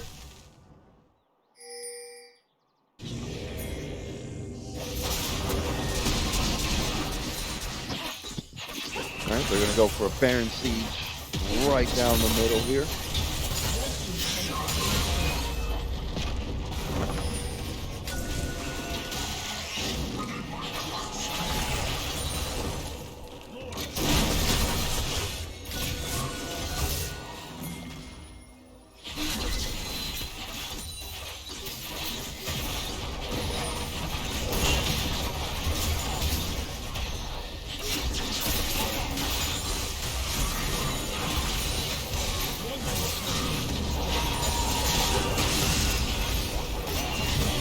Alright, it looks like we're gonna go for the fight here. The Ash Arrow whiffs completely. Big Galio time. Really committing to it. Yeah, Swain here. Yeah. That's gonna probably... Well, they still have only Kindred. It's probably GG. You think Yeah, the Kindred exhaust with glacial augment matters in this game? Or do you think it wouldn't matter what you had? I don't think it would have mattered what move you take. I don't think it He was dying in CC without even getting his ult off. And that is a 36-minute KFC win to tie the series up 20. Yeah, I mean, Kendrick looked really good in the early game, but, by the time, people are getting 20-30% CDR with all the CC, especially having a Leon, there was at least, probably 4 or 5 deaths that I saw Kindred die where she didn't even, have the ability to press R. I mean, she died 11 times, which is terrible. With an ultimate that stops you from dying. I mean, the bot lane died 20 times. No one was even close, Yeah, I felt like every time the Kindred made a really good play and got a stack or got a kill, they immediately traded it. I know you mentioned in the game, twice in a row she had shut down goal, and twice in a row she gave it to Ash. So, or they gave it to Ash. Just to say there's 2 of them, Kindred. maybe just doing so good in the early game, felt extra confident. I'm not sure. I mean, Kendra did do a shit ton of damage, but I just with that low range and yeah, the fact that she was getting 100-0 in CC, like it was just like I said, I think it was just a draft difference, honestly. Yeah, the Evelyn didn't really provide anything. I thought they were gonna do is they're just gonna continually rotate the jungle down to the bot side, and then you have the Evelyn, you have the Gallia, you have the Kindred, and you just dive the tower, and then you kill someone, and you just Kindred ult and walk away. But they never really tried to do that. Yeah, I mean, we saw in mostly team fights where exactly like we both said at the beginning of the at the end of the draft. Sorry, was that uh Earleking's Kryptonite had that upfront burst, which in those explosive starts of team fights we saw, and then after that they just fizzle out. Whereas like Earleking's, or I'm sorry, KFC just had beefier units that could take it, beefier champs that could take that upfront burst, but they had the consistent DPS after to actually clean up the team fights, which is why you saw at the end of these team fights, KFC had a bunch of low health bars, but ultimately won the team fights and had very little casualties in the team fights just because Right. they could withstand that burst, and there just wasn't much else that Earlking's Kryptonite had after that. But KFC does tie it up. We'll be back in a few minutes with game 3. Um, don't touch the dial. All right,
And welcome back to Titan Esports Olympian League Semifinals.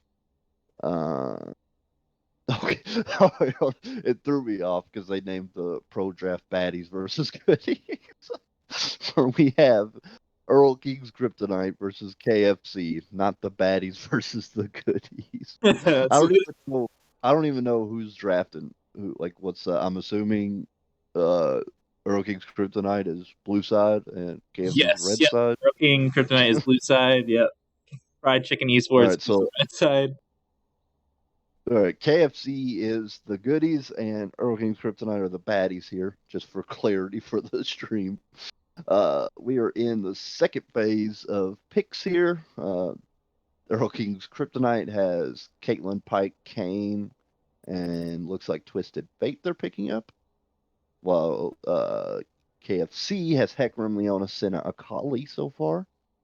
Definitely more conventional giraffes out of Earleking's Kryptonite here. Yeah, Kind of hard troll game too. yeah. I was just gonna say they kind of did something different last game. I don't know if it was exactly what they had planned. They have Did not work pretty out though. standard team comp here for this one. They just want to give Twitch chat a show, apparently. 5 games. Apologize. I don't know why the draft link went down. Let me try and get that back up for you. And Lilia is picked up for well, it could be a flex. It could be Lilia or Hecarim, top jungle. Okay, so since that's not working, for Earleking's Kryptonite, they have Shin in the top lane, Kane in the jungle, Twisted Fate mid, with Caitlin Pike bot lane. For Fried Chicken Esports, they have Lilia and Hecarim, which I'm assuming are flexing top and mid.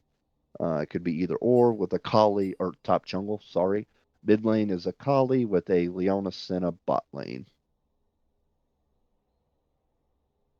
And yeah, there it is. I do not know. It's not working on my browser either. So I'm not 100% sure why the link's not working anymore.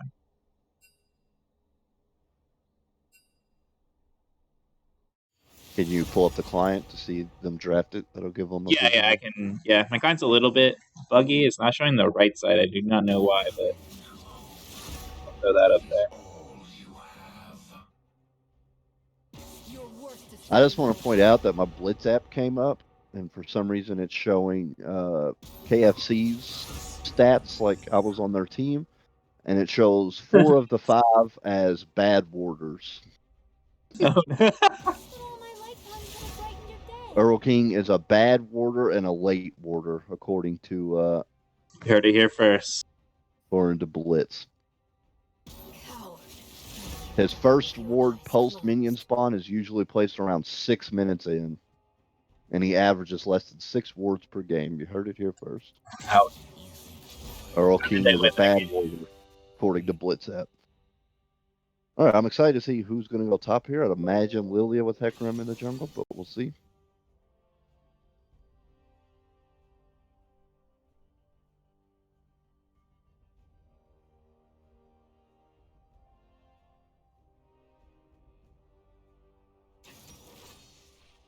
All right, there we go. That should be fixed. Yeah.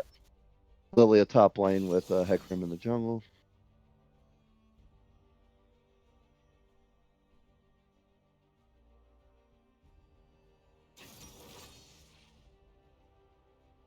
And there we go. Now the stream should be able to see all the pick and bans coming in here. Yep, you got it fixed. So yeah, Lilia, you got your first experience with that last night in the mid lane. What be jungle this time? Yeah, went up against the Lilia jungle that just kept tossing her fucking E down the lane. I'm like playing Happy Feet the entire lane, trying to lane against who did I go against? I don't remember. I know you're smashing them pretty hard, but yeah, Lucian. yeah, that was right. It was Lucian mid. I was not smashing her. I was barely tied in CS for the majority of the game. I actually kind of got dumped on in lane. I mean, I guess it wasn't that bad because Lucian should have like actually hard stopped me, but I was not doing great until mid game, and then it kind of just Cassiopeia 2 or 3 items. It just kind of wins. And for those who haven't played Lilia or haven't played against Lilia, one of her spells, it puts you to sleep, sort of like the Zoe. I forgot exactly what it's called, but it's similar to the Zoe spell that puts you to sleep. Trouble, Yep. trouble bubble. It does not hit any terrain or it does not hit a champion. It continues rolling until it does hit terrain or a champion. So yeah, she would just come clear jungle, come out of base, and just launch it down the Casually stroll by tier 2 mid lane and just throw you down the lane. And then she doesn't even have to be there, especially because it's a Lucian who has so much kill pressure on me. Like, she just would toss it down, toss several down. If one manages to hit, she could sleep me from the entire map away, and then I just died a Lucian. Fun champion. Fun champion.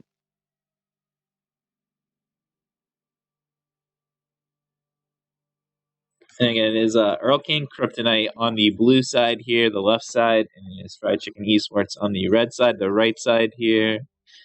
Earleking Kryptonite, they have a lot of globals. They have Twisted Fate global, they have the Shin global. Yeah, they like these globals. The score is 1-1, Newly. Yes, it This is is 1-1. game 3. And we are. Side Go ahead. note, did you see any of the NBA today? Did you see Luka Doncic? I saw the last second 3-point shot to win the game. That's pretty crazy.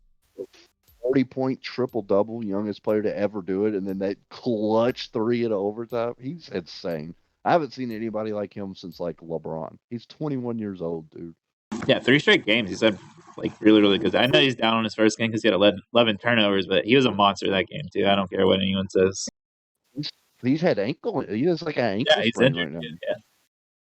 I mean, I've never seen anybody this young. Like, even like, I was just looking, because people were saying like, oh, he's the youngest, like, best player, and I was thinking like, oh, well, Derrick Rose, obviously his MVP year, but he was 22, still older than Luka Doncic. Like, and I mean, Derrick Rose's MVP year was insane. Like, that's one of my favorite years of NBA that I've been watching. But I mean, yeah, really, like, nobody's had this kind of impact on the league at this age since like LeBron, and then before that, like Kobe. I mean, it's nuts. He's just an absolute monster, and he's 21 years old. Yeah.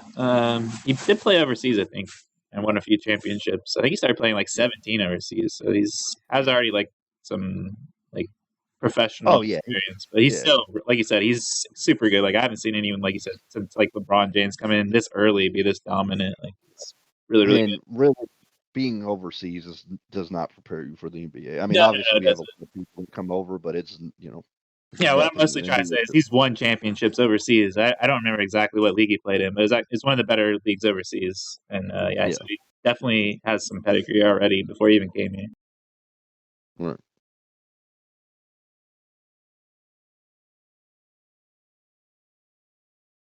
Right. Back to our league game here. We are in the kind of pause timer, or not pause time, I should say, the 3-minute delay until we get into the actual game. We got about 1:15 left. Should be up on stream here.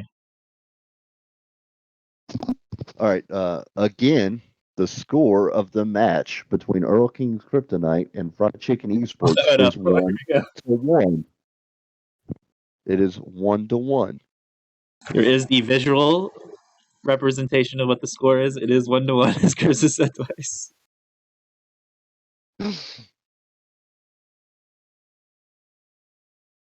And yeah, we have about a minute here. It's tied. That means it's tied going into game 3. Tie game going into game 3. We played 2 games, and it's tied. If you're just tied. getting here, Earleking's Kryptonite won game 1 in pretty decisive fashion. It was a pretty quick game. Game 2, Fried Chicken Esports kind of had the answers. I mean, let me rephrase this. Earleking decided to play a Kindred bot lane with the Galio. It was a little bit suspect. He also had the wrong runes. He went Augment, Exhaust. I don't think that was on purpose. It seemed like it was a mistake. So they kind of tried some new things in game 2. It didn't work out. They're back on a more standard draft here. Yeah. So we'll see. See what happens. They did have a very, very dominant game 1, and even with the experimental draft game 2, it was pretty close. It went 35 something minutes. So we'll see what they do back on the standard draft.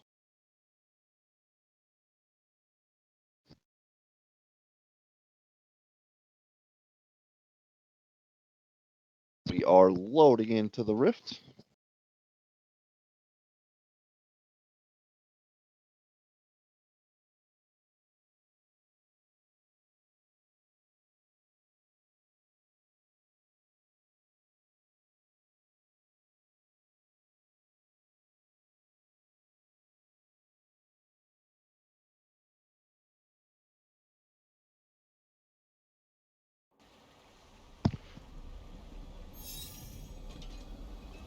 We absolutely will be pausing at 12 for all of you all watching at home. I am paused at 12. I am as well. I'll count it down real quick. 3, 2. Oh no, my thing's doing something. 1 second.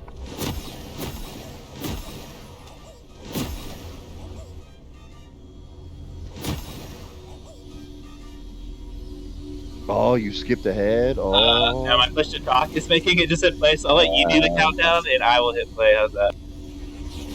all right. 3, 2, 1, and we're off. Alright, there we go.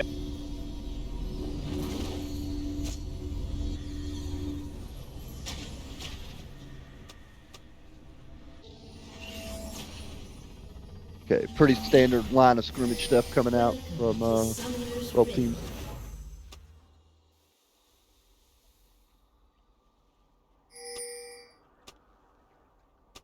Seconds until minions spawn.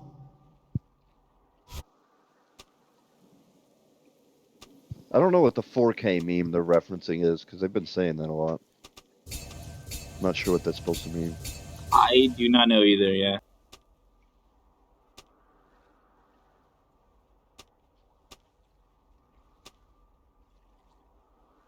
We're terrible casters. We don't know the memes. We apologize. We are not allowed in the inside scoop. I can say there was actually, I don't know if you're aware of this, but there was a captain's agreement to allow trash talk and emoting in this game. Typically we frown upon it, but these teams are pretty friendly with each other, some friendly banter, so we are allowing it. Yeah, I mean, one of the team's name is literally Earleking Kryptonite, and they're going against Earleking, so they're pretty friendly with each other. Good old Akali damage coming out early. I played her the other day. She actually doesn't feel terrible for the first time in a long time. Is that a collie? Yeah. She feels terrible if you miss your Q at level 1, I'll tell you that.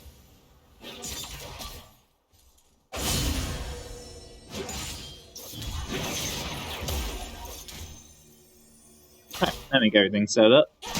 Good. We have Kane clearing bot side here. It's a full clear on the bot side. Yep. Imagine clearing Krugs on your first clear Right. on Mega. That's a really cool Twisted Fate scheme.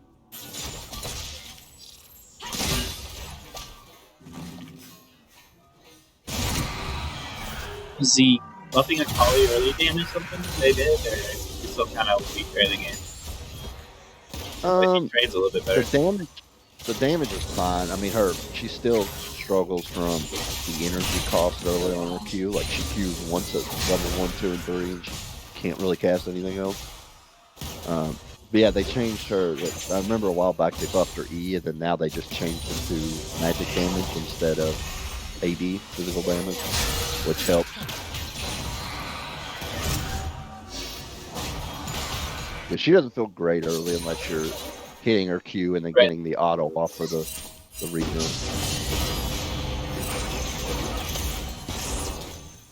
I'm getting a decent trade there. It's a collie. Arm's coming in with ghosts as well. Yeah, they're gonna be able to take his debuff here.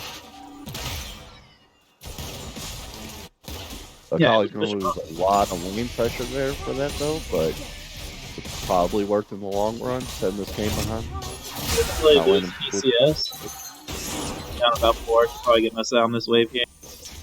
Yeah, well, that's really worth it then. Rebuffing the game just for losing a few CS, it's not a bad little trade there. That delays his ult as well. super critical. Right. Oh. TF burns his blue card. The collie goes in.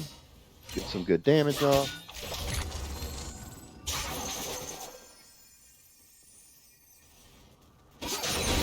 Willie is so gracious.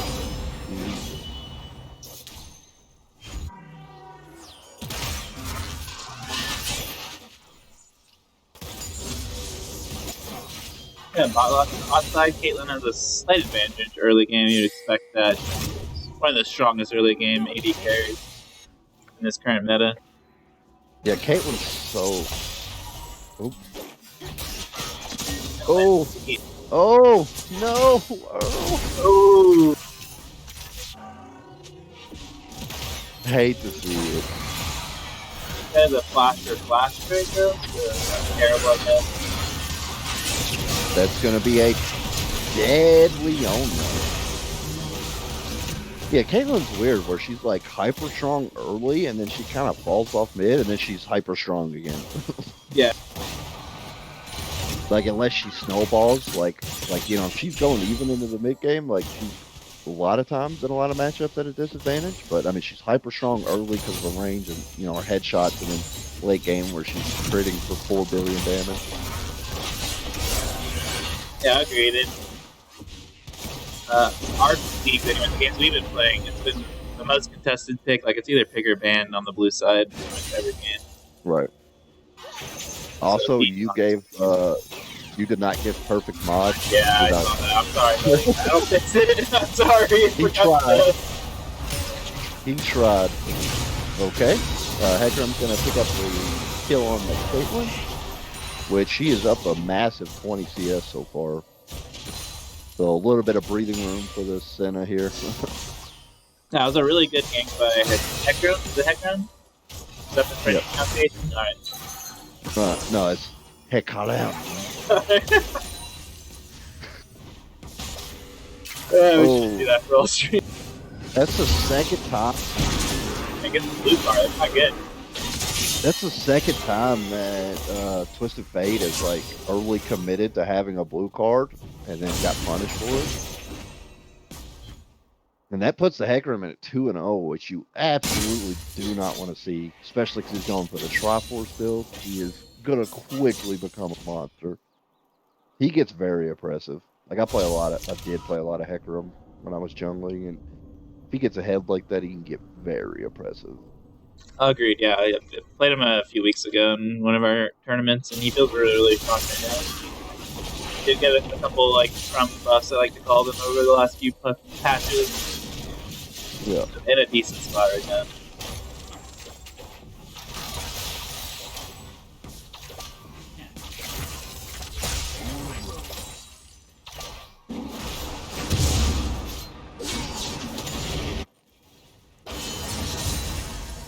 Something I also like to see, just don't even finish your jungle item, just go straight Trinity.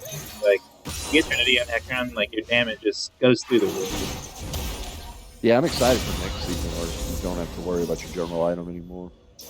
Yeah, that's a really good change. I think they're making a lot. Like CDR into haste, I think will be good for the game. Yep. Yeah, heck, just able to do whatever he wants at this stage. Ollie's here. He did not have Pike's not level 6. Oh, what a Yeah. done fight. He's just gonna die. This Heckram's gonna get even bigger. Yeah, see, Heckram's already at 2-0, just strong enough there. 3-0 now. Yeah. I really still don't know if it's really as good or not. I have It's no almost idea. 1,800 gold when you back it. Yeah, see, once a colleague gets past level 6 and has better energy costs, like, she feels really good again.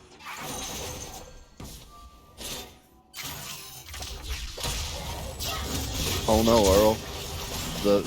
The shroud. Does Hello? not stop the tower anymore. Yeah. Hello? Uh-oh. Oh, Wow. set up. But yeah, the shroud doesn't hide you from tower anymore.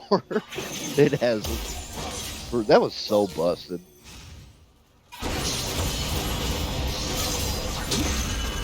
That was so busted. The right on release, a collar rework.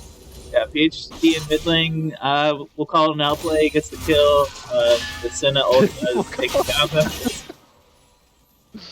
It was an outplay. It was just Earleking outplaying himself. Yeah. Slightly misunderestimated his damage there. I like where the thought process was. I think, like you said, a few more. I'll probably get that first item completed. Just gonna be able to do that. We have a TP coming in bottom.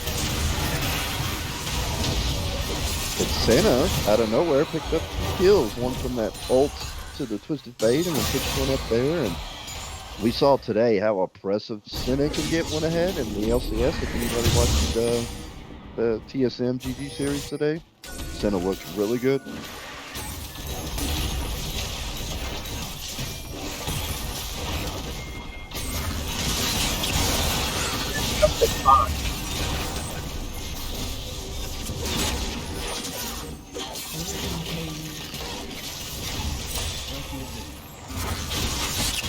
This Hecarim's so strong. Hecarim is very close to having Triforce gold, and he's about going to just quickly needs take over the 1,300 game. gold. Come back. Yeah. He's about 600 more gold. You'll He's have about to Ult be Trinity. total. Pike does have his ult. I still don't think you want that 1v1 there, Pike.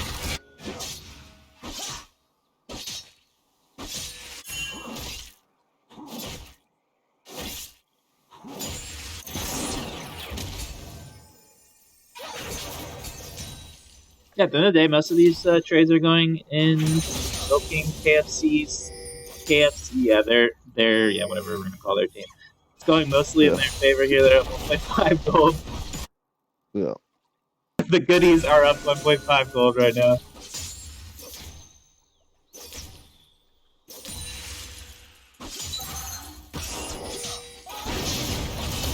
I'm surprised either of these top lanes that well. Oh. Oh my god. Gonna get out of that? Wow. Wow. The sleep came in at the exact perfect time to stop that last auto. That was insane. Like, Twisted Fate flashes and was in his auto. I just rewatched it on the stream. Was in his auto animation as he fell asleep. Lulia was literally at about 12 health. Walks Okay, away. well, I was wrong. Like I was saying, I'm surprised even 3 top players have died yet. I was saying that until it got out. I was like, oh, never mind. But I take it back. I'm actually surprised neither of them have fucking died yet. I can't believe she got out of that. That was nutty. That was really good, yeah. I don't know if that was intentional. We'll call it intentional. Outplayed. See, he did it again. Yeah, committed too early. The college is absolutely going to punish that. Oh no, that's he hasn't tried this out. Spike was at half health and just got fucking murdered. Yep, he has the Trinity finish. That's what an 11-minute Triforce 5-0 Hecarim brings to the table. And yeah, he did actually what you said. He hasn't bought anything since his original talisman. He went Like, straight literally for the just Triforce. get the stand Q every 2 seconds and get the empowered auto from the Trinity Force. Just so effective. Yeah. Look at that. Especially with the extra, you cast E and then, you know, that first auto does so much damage with the move speed bonus and then the Triforce. Like, he will literally 1v5. You don't want that fight? Oh. You don't want So it's like TF would have absolutely died there if it wasn't for the ult. that is Pike Flash. You know? Yeah.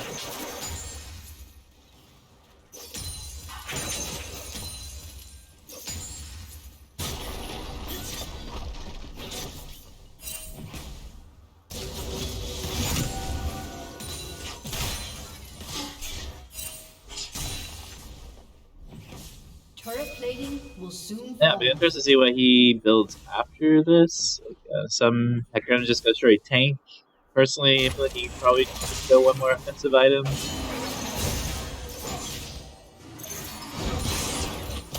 Yeah, especially when you're this far ahead. Yeah, when you're 6-1. Like a Starex or something. Exactly what I was thinking. Yeah, Sterix Cage would be really good here.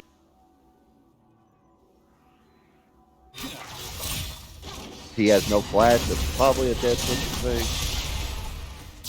Oh, Shin ult comes through, and that does manage to save him. And Earleking's gonna have to flash up. Yeah. Yeah, Earl or PhD probably, well, PhD in mid lane, should I say, probably dies with that Shin ult. Good situational awareness by Polar Bear. Leona was hesitant to commit to it under the tower, rightfully so, when the Shin ultimate starts channeling. So.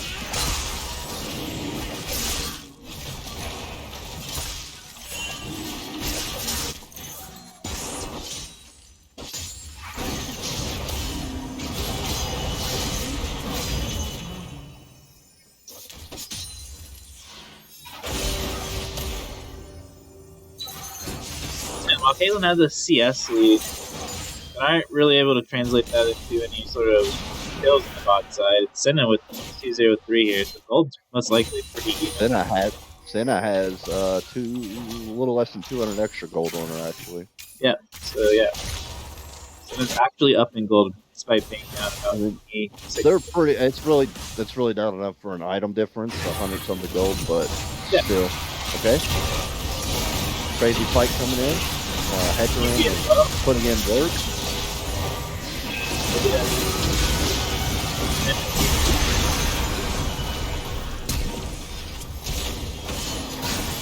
Oh no. Hecarim gets hit by that stun. Got Lily in the back here, trying to take on the game. Yeah, she had already burned gold. Probably going to set up a dive here on this pike. He does still have his ult. He's probably going to time out soon. Yeah, it just timed out. Yeah, my pike gets back off.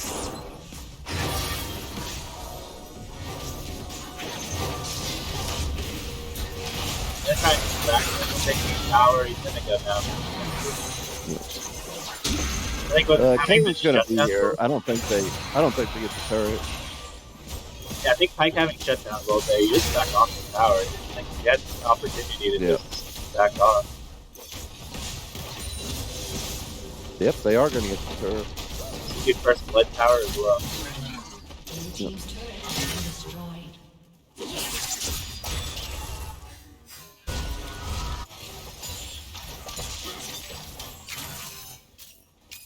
And now Senna definitely has a gold advantage after that by 1,200. Yeah, it literally went from 200 gold advantage to, like 1,300 now. She's been hard against CS the entire game, but she's 4 on 5, and her man immune just, well, now it's man immune, sorry. It did transform. No, she finished man immune. What is she doing? Okay, no, she finished man immune and death. Oh, Hecarim stole it? Yeah, really good ult there. He died for it, but he did get the whip arrow. Pick it up as well. Lily is so squishy, but she's so fast. Yeah. Here, you can't really do much with IE. Triple kill? I think TES is also going to go down here. Oh, the Sleepy Bubble misses. Oh, he doesn't even get the return kill. He does have flash, he's fine.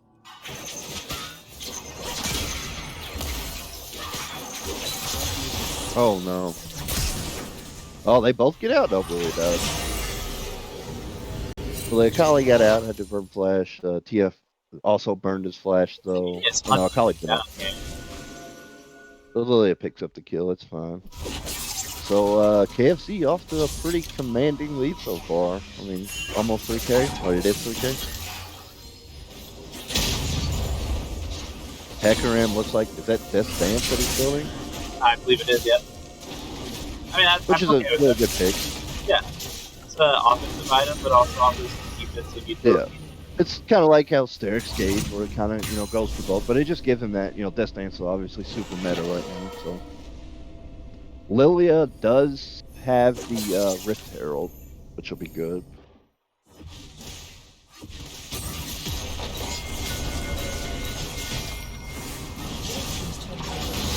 This Hecarim is so big. Yeah.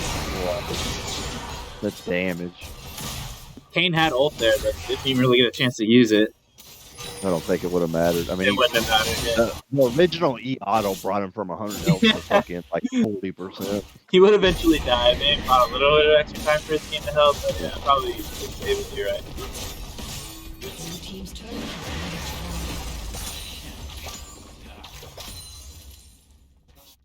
This Riptail probably gonna get the charge up. I don't know. They decide to get stuck on me.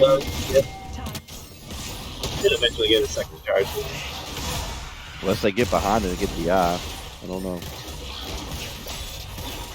Is it gonna? Yep, it's gonna get its charge. Well, It does. So slowly. Dragon So did, obnoxious. Shin with the Earl check PayPal in the chat.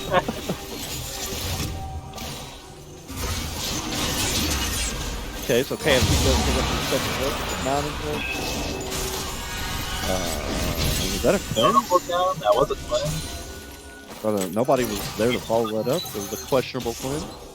Yeah, that was a max Leona ultimate over the Dragon ultimate there to follow up on it, but I mean, he does get the Phelan Quinn, so. Quinn. So I'll trade Leona R for Quinns every day.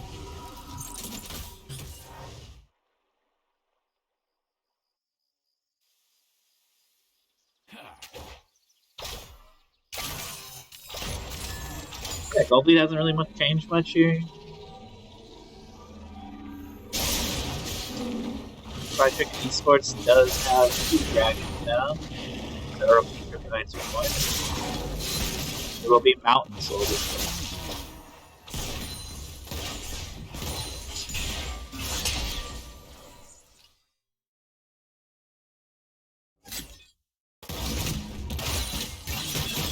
Like the Ekram is huge, obviously. Holly's starting to turn online here. The Senna is not going sort of. There's kind of 2 build paths you can go on Senna. You have like the tank gear, like where you go Gauntlet or something like that in draft. This is going to be the lethality Senna build. Which he's also going to do a lot of damage. Very good when you're ahead like this against a bunch of switchies. Especially with, I mean, yeah, they're just, Heckram's got his Death Dance already, Akali's gone, you know, or Gunblade, which she spikes hard with, and not haunting guys. Like, this is a very strong KFC team right now. Yeah, I just don't see right now where. He gold carded a minion. Ouch.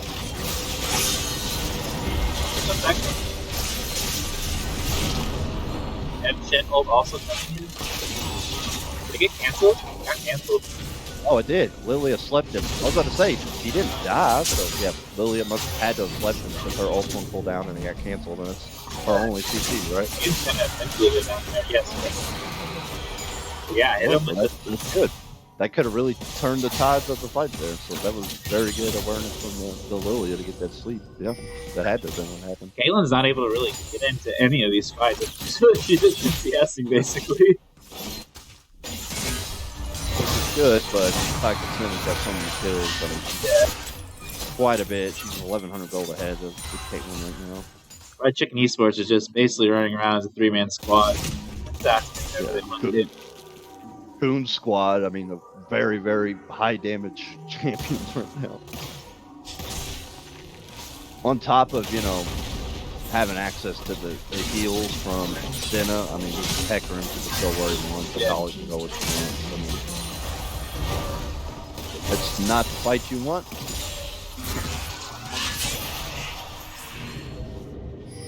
I keep thinking that Twisted Fate has the Rift Herald with his little purple hands.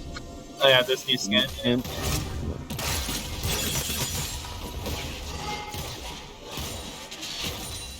see, like, they glow purple, I guess, whenever he does his W picture card. Yeah, but I keep thinking he has Rift. Yeah.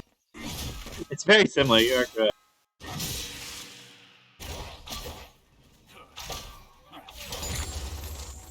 The old 24-minute Rift Herald classic. Holding on for it until they can. For the comeback. Exactly.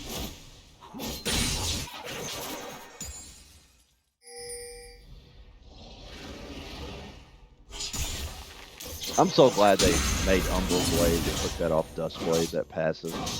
Oh, yeah, I can't believe it used to be a thing. How strong Dust Blade already is on the champs that use it. It was literally a requirement on any gun layer you're on. Just for the vision denial. That used to be one freaking item.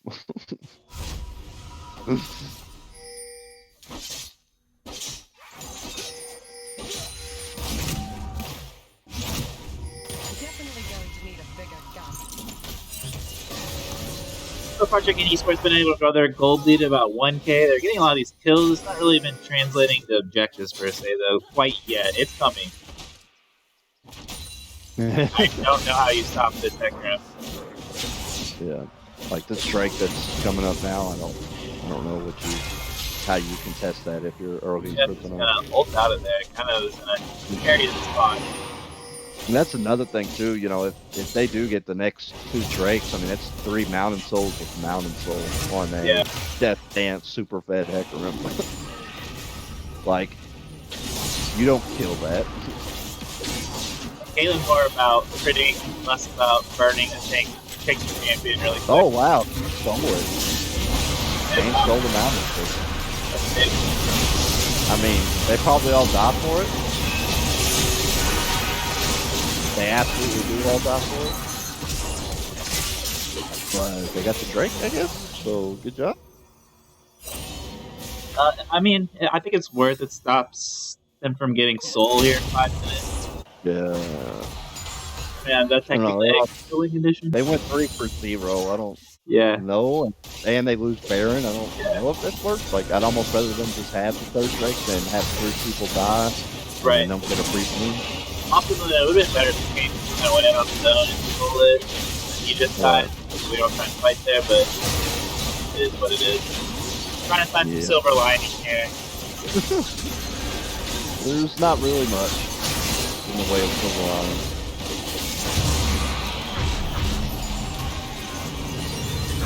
Yeah, 26 the wasn't worth it coming out of the Akali in the chat. Love to see it.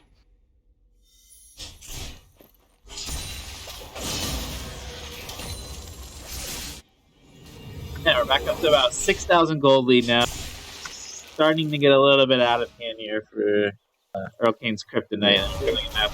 You imagine they're gonna. Yeah, you imagine they're gonna try to pull one and get some inhibitor turrets here for this Baron power play.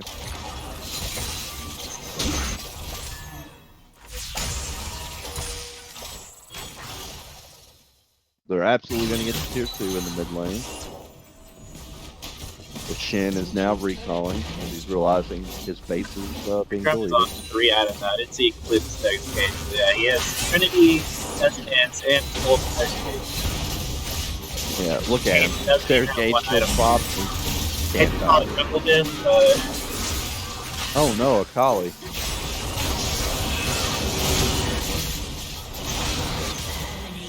That was pretty questionable to go back in from Akali. Looks like they are gonna get caught and die. They'll get an inhibitor turret for 2 of them dying. They went 2 for 1, got an inhibitor turret. Alright, push the fade ult in, they go in. Hecarim gets a good ult off. He does not have the steric gauge up. He used it in the fight earlier, but it doesn't matter. He is just absolutely shredding everyone. Jesus Christ. That is a strong ass Hecarim. Yeah, I was just gonna say, he's actually healing instead of taking damage here. Something's wrong. Yeah. He didn't even have his, look, Steric's gauge shield is still up. He didn't even have it put up, right? Yeah, here comes a TP. This may just be it. Yeah, that's the ball game. 7-0-13 Senna, 16-3-6 Hecarim, KFC win game 3 to go up 2-1 here in the semifinal series. Wow, even back on a Earleking Kryptonite goes back on a dimensional draft, dimensional comp, and they still end up losing. Maybe that troll game threw them off. Yeah, I mean the Hecarim just getting going so early. That's so impressive. Like so hard to stop. Like he literally had 3 items. The Kane enemy jungler completed his first item at 28 minutes, right before the game actually ended. He completed his first item. So Yeah, Hecker was the only one that did over 20k damage that game. Pretty nuts. Man, and Earleking Kryptonite, with a 20-minute stop game 1 and 2 back-to-back losses, they're 1 point away, match point from being eliminated. And I believe the Plain and Simple is already in finals, correct? So the winner of this plays Baka correct. TES. Yes, Plain and Simple won yesterday. We had a rematch yesterday. Or sorry, they rescheduled to yesterday, and they Yeah. won 3-1 over Abusement Park. So they are in the finals. They are awaiting the winner of this match, and yeah. Well, we'll have to see if this next game decides it or we go to a game 5. We'll be back in about 5 minutes. All right,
in the clouds.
Oh, it was. I was thinking for some reason Velkov was going to be support, but I see who the support pick actually is now. I don't know.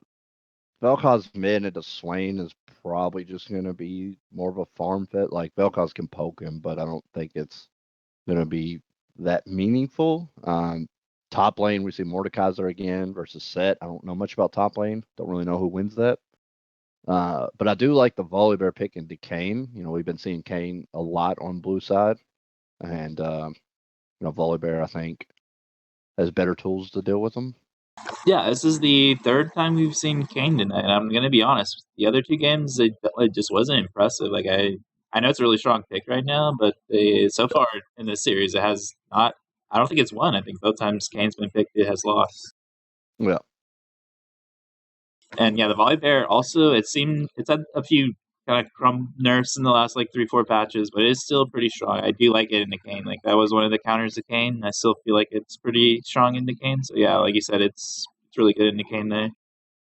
The matchup mid, like I just like Earleking's been really strong this series, as he is in most series, and the pick Vel'Koz into his Swain, I don't know. Yeah.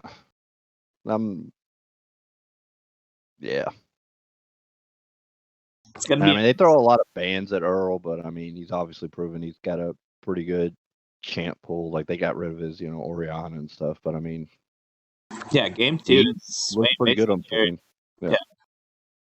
Then the bot And side, we have Ashe, Alistar, and then we have the Senna and Rakan on the other side. What do you think about that? don't really like Senator Khan paired together. Honestly, I mean, I'm thinking they got the Rakan more for these team fights. They just don't have like, when you pick like, I don't know. I feel like when you pick Senna as your ADC, like I know she's strong right now, but you almost want somebody that can just do more consistent DPS in the mid lane, like Right. something like a Cassiopeia or something. But I don't know. I mean, they've got good engage. They've got good, long range poke. They've got a lot going for them. It's a little bit, but it's mostly conventional. Again, I'm glad they're not going back to their game 2 shenanigans mostly. I don't hate their draft, but I do like KFC's draft a little bit more here. I just don't think Center Rakan's the greatest lane, and obviously Alistar's pretty weak early, so maybe they're expecting get some prio, get up early. For that Alistar, and Ashe can really wreck lane because obviously with the slows and all the CC from Alistar, with Ashe, you're pretty much guaranteed to get your E stun off. The one on Alistar that has to charge up or whatever. Yeah, I think also when they hit level 6 here, you like to see like your Volibear and your mid laner rotate bottom immediately, and then you just ult the tower, and it's pretty much a guaranteed kill on the bot side unless the team responds to it by sending either their mid laner and their jungler down there. So I'd like to see that's something they go for here in this game. I agree with you. Senna Rakan's not something you would typically see in the bot lane. I don't think it's a really great pairing. The Ashe Alistar, especially when Alistar gets ult, it's gonna have a little bit more utility. Right. But I mean, Um, with Rakan, Volibear, and Set, that's pretty disgusting engage. Yeah. Tower taking capability, For or sure, yeah. tower shutting down. That's what I'm saying. Like they could just dive on the tower with the volley barrel, disable it for I think 4 seconds is what it is, and yeah, like it's Then Rakan, all his CC, and Senna just blasting away. we are in a Or- delay here. Got about a minute 20 left. Yeah, I mean, really, KFC they just don't have the engage. Like it's really going to be Earleking's Kryptonite, the one kind of choosing when and where fights happen. I would imagine, just because outside of Alistar, they don't got much else going for them on the side of KFC. Yeah. As far as engage goes. This was Sushi Monster on Senna last game, so this will be PhD and your mom on Senna this game. So we'll see what the difference was. I thought Senna last game was really, really good. I think it was the most damage in the game actually. It did the lethality build, so see if they're going to do the same thing here. I like how you didn't even stutter over saying PhD in your mom. You just professional as hell. Practice it while I was drinking my Red Bull Frosty here. Oh, you didn't even trip up. Just professional as hell. Gotta love it. If you are just catching on the stream after watching TSM, it is 2-1. KFC is up 2-1 here. They are on blue side. TSM's been off for like 3 hours now. If you're watching the VOD, I don't know. Fried Chicken Esports is up 2-1. They're on blue side. Hey, wait, what's the score again? It's 2-1. Oh, wait, yeah, let me put the visual up as well. Yeah, but the score of this game, not the TSM game. I wanted to know the score of KFC EK, if you know it. It is 2-1. Let me double check that. Yeah, it is 2-1. Fried Chicken Esports. Flash it on screen. These teams are on the wrong side. It should be Fried Chicken Esports on blue side, but yeah, it is 2-1. Oh shit! But you do. All right, we are on the rift here. I am at 12. Are you there? Yep. All right. I'm gonna count 5. down. Oh, you got it. Start. Wait, don't. Who's doing it? You do it. You doing it. You got it. You got it. I can't. There's so many people watching right now. I'm nervous. All right, 3, 2, 1, go. We are on the rift for game 4. You can tell it's game 4. Because it's 2-1. That's how you know.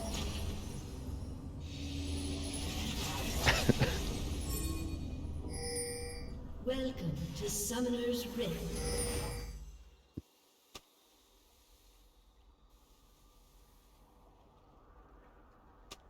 "30 seconds until minions spawn.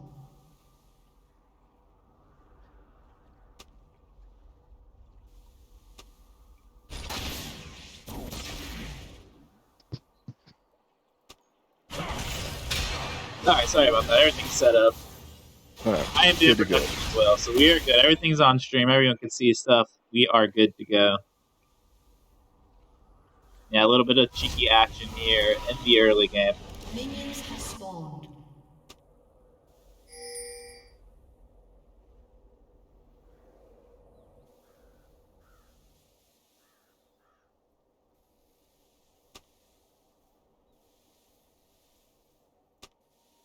And yeah, not much else going on. Everyone kind of back up. We'll help after that little exchange. Have our kind of standard start here. Game starting bottom. Volleybear starting on the top side. Kane doing the classic Raptor start.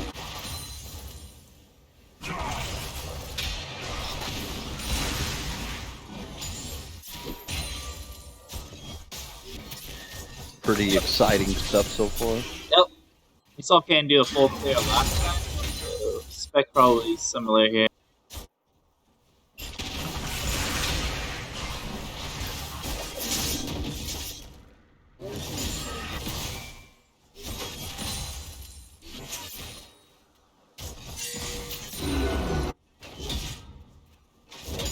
So, who you got this game? Who do you think had? I really think KFC.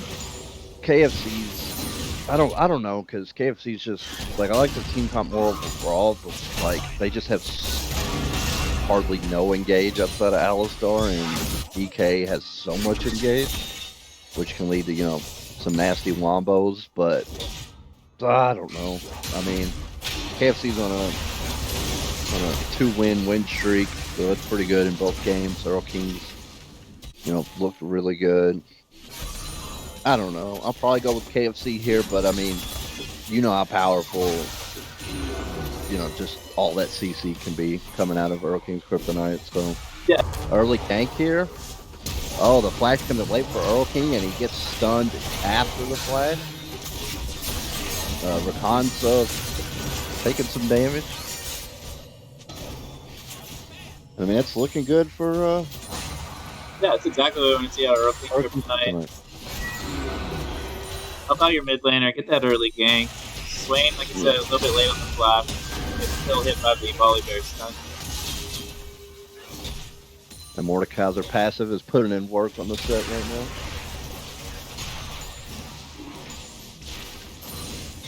Swain's down 10 CS already. Looks like he's just been more focused on poking the Vel'Koz than getting the farm.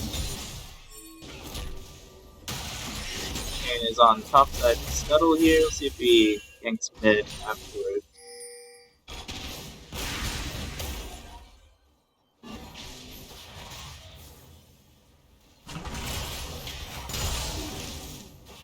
You gonna go look for some camps to steal on top side? I feel like maybe that's been part of the thing is like the jungler has been more proactive early game has basically won every game this series. Right. So see if Kane can be a little bit more proactive this game. I mean, he started off with a 3 buff last game. Yeah. I mean, he started off okay.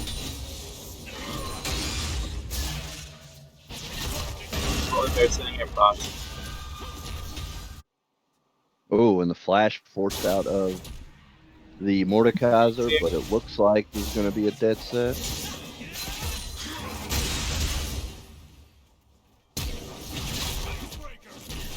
Well, good on set to force the flash out of Kane to end up picking that kill up.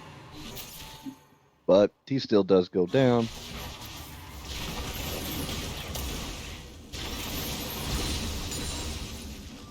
Good combo there, but the Vel'Koz. Should give him enough mid priority here to take the dragon. Yeah, early first dragon coming out of Earleking Kryptonite. Looks like there's not going to be any contest. Red team has slain the dragon.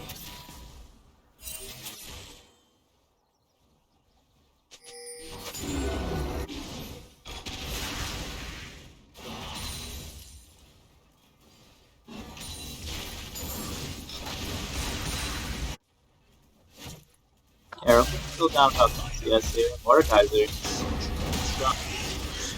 Taking some damage. The Kane is here. Vel'Koz is full health. He also has ult. Oh, flashes and gets the kill.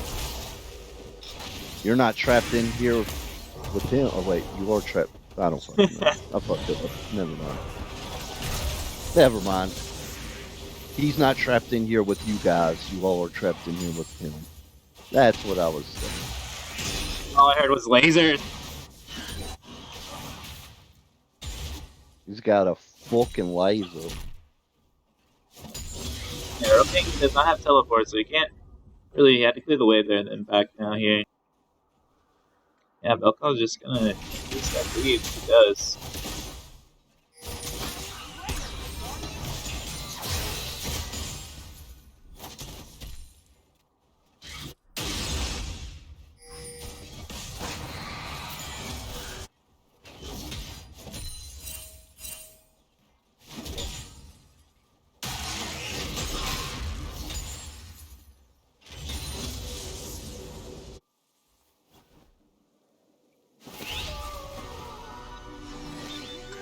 Much else really going on right now. Kane is level 5. Oliver is also level 5.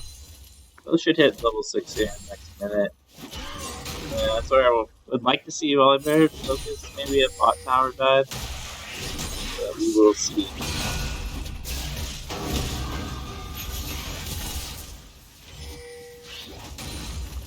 He's on Vel'Koz mid. Got a bit of a slap fest going on top here. It sounds about like top lane.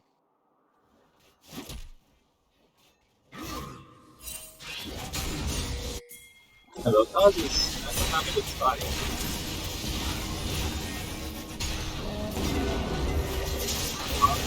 Coming over, but it's gonna be in time. And Set gets the solo kill.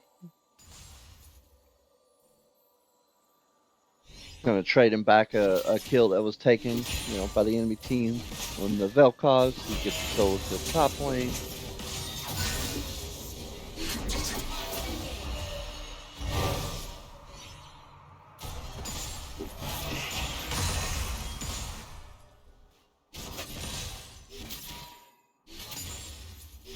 Bot side here, CS is about even. Ash does have the one kill. Good block there.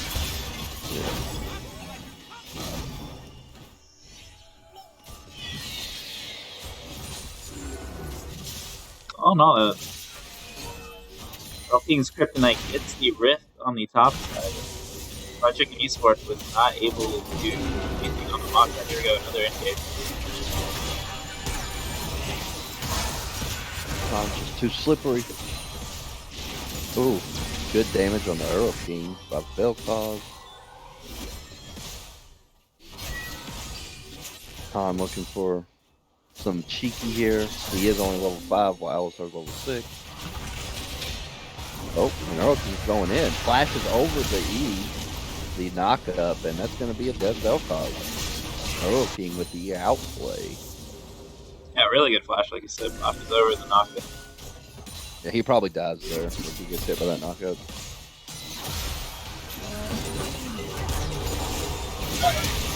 Volley Bear disables the turret.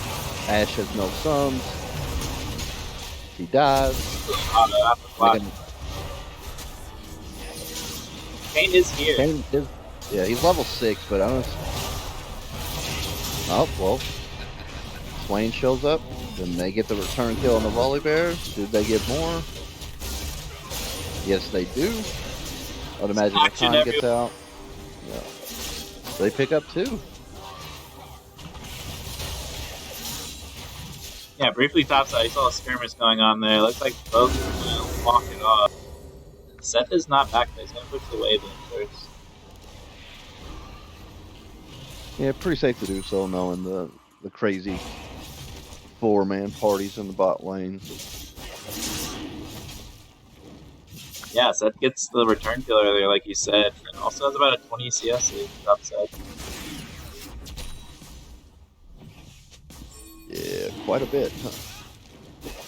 Yeah, pretty much every lane's even in CS at the top. There's quite the differential there. And KFC pick up the second Drake.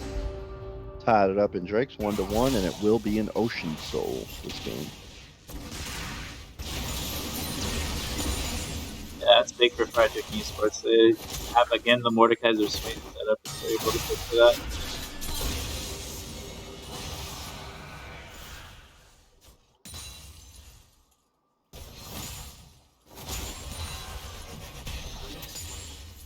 Got Volley Bear on the box side here again. Ooh, that's just back.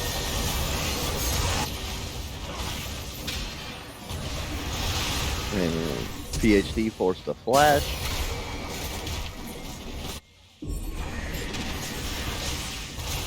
Vel'Koz went back in, and he's probably going to die for it. Bot side, Earleking Kryptonite is going to take the first tower rift here. Yeah, Vel'Koz didn't run straight out and ended up dying. And it goes to Meanwhile, Earleking. his team, yeah. Meanwhile, his team, while he was dying, was taking tier 1 bot lane. Got a gank top. Come into it, he ults. Oh, well-timed Mordekaiser roll to Yes. save this Kane. It was probably a dead Kane. Yeah, Kane would have died there if he did not ult at that immediate second. What a good teammate. Get that, Mordekaiser.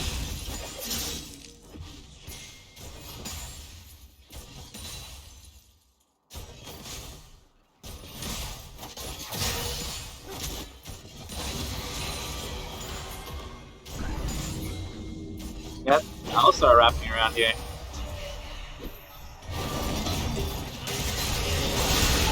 Senna is somehow still alive. Alright. Not the last tick to ignite. I'll start Dust So Trade, far, but he's gonna go down here. So far, it's a 1-for-1, but I imagine Alistar goes down as well, making it a 2-for-1 in favor of Earleking's Kryptonite, and they're just going back and forth, like winning these skirmishes. I mean, it is a very close game. No one team is dominating these team fights. Yeah, you're seeing a bit of a goal difference, but it's really in the tower plates. They have full bot tower now. They're gonna get another, at least 2 tower plates on the top side here.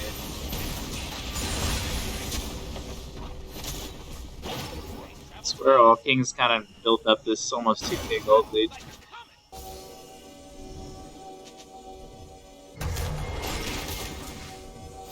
Rift Herald being seen by both teams. I imagine that's probably where the next fight's going to take place at.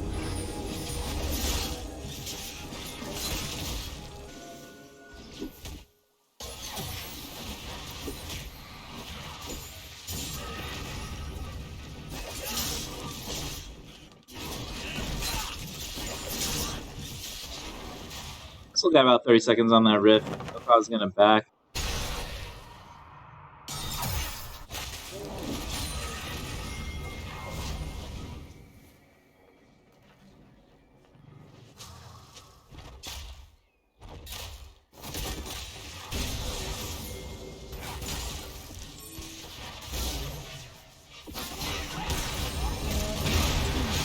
Engage on Swain here. I feel like he'll most of the damage back up after. It's sick. It's absolutely bursting. He didn't even get his W off, did he? He did not, but I saw. Once he used it early. Good side step by Earleking. Really good Kryptonite. Secondary engage there. Mordekaiser's is just a raid boss right now. I guess the double kill. Oh! Trying to do it. Gets the kill. Zen gets the kill and flashes out, forces Earl to flash over. Really good on her.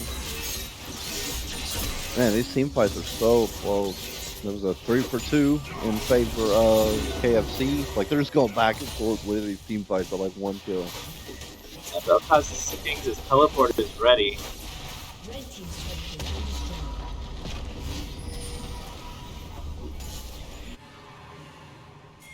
Yeah, they're wanting to get this ocean that's up. Kane is gonna be the first jungler there. No, Volley Barrel gets. Well, they get there, but same time. Got another TP coming in. Earleking's Kryptonite is gonna start it up. They have the better position, but Kane can always get in very, very easily. Swain has ult again. So it is Ocean Drake. It takes a while to kill it. And Kane ends up stealing. Alright, we got like 3 different fights going on here. Yeah, KFC is just bleeding it here.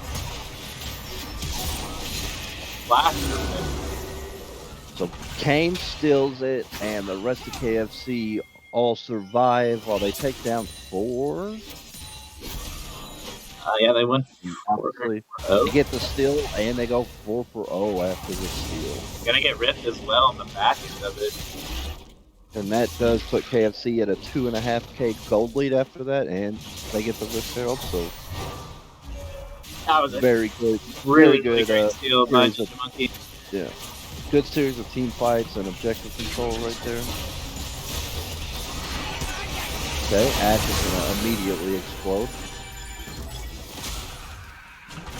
Swain has no Probably ult gonna- here. Probably gonna kill Earl. They will. Alistar tries to save him, but he's entirely too late, and he dies for it as well.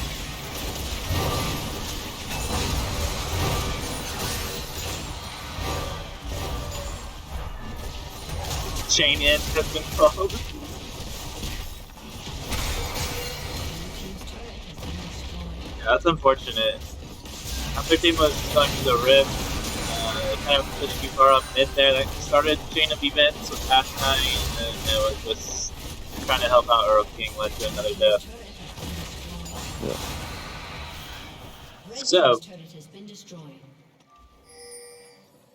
Earleking Kryptonite will end up taking down 2 mid towers in the back end. Pretty good consolation and 3 kills. All of a sudden, gold's about even again. What do you know? Yeah, this game is insanely close. Very back and forth. Whoa.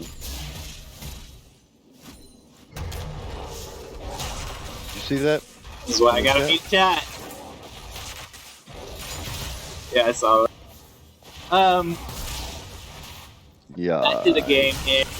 F3 pushing mid.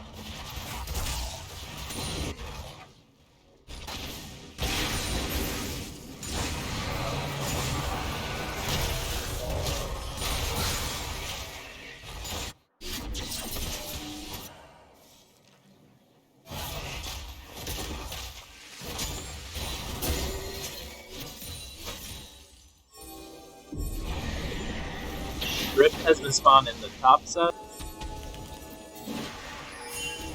Red team's turret has been destroyed.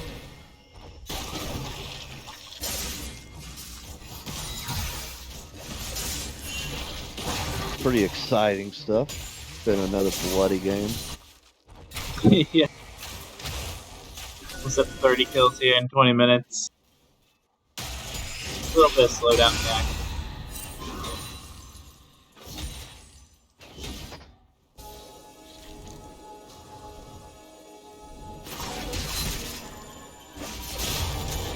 Like, didn't see Volley Bear there. Sorry, that's great. Been a night.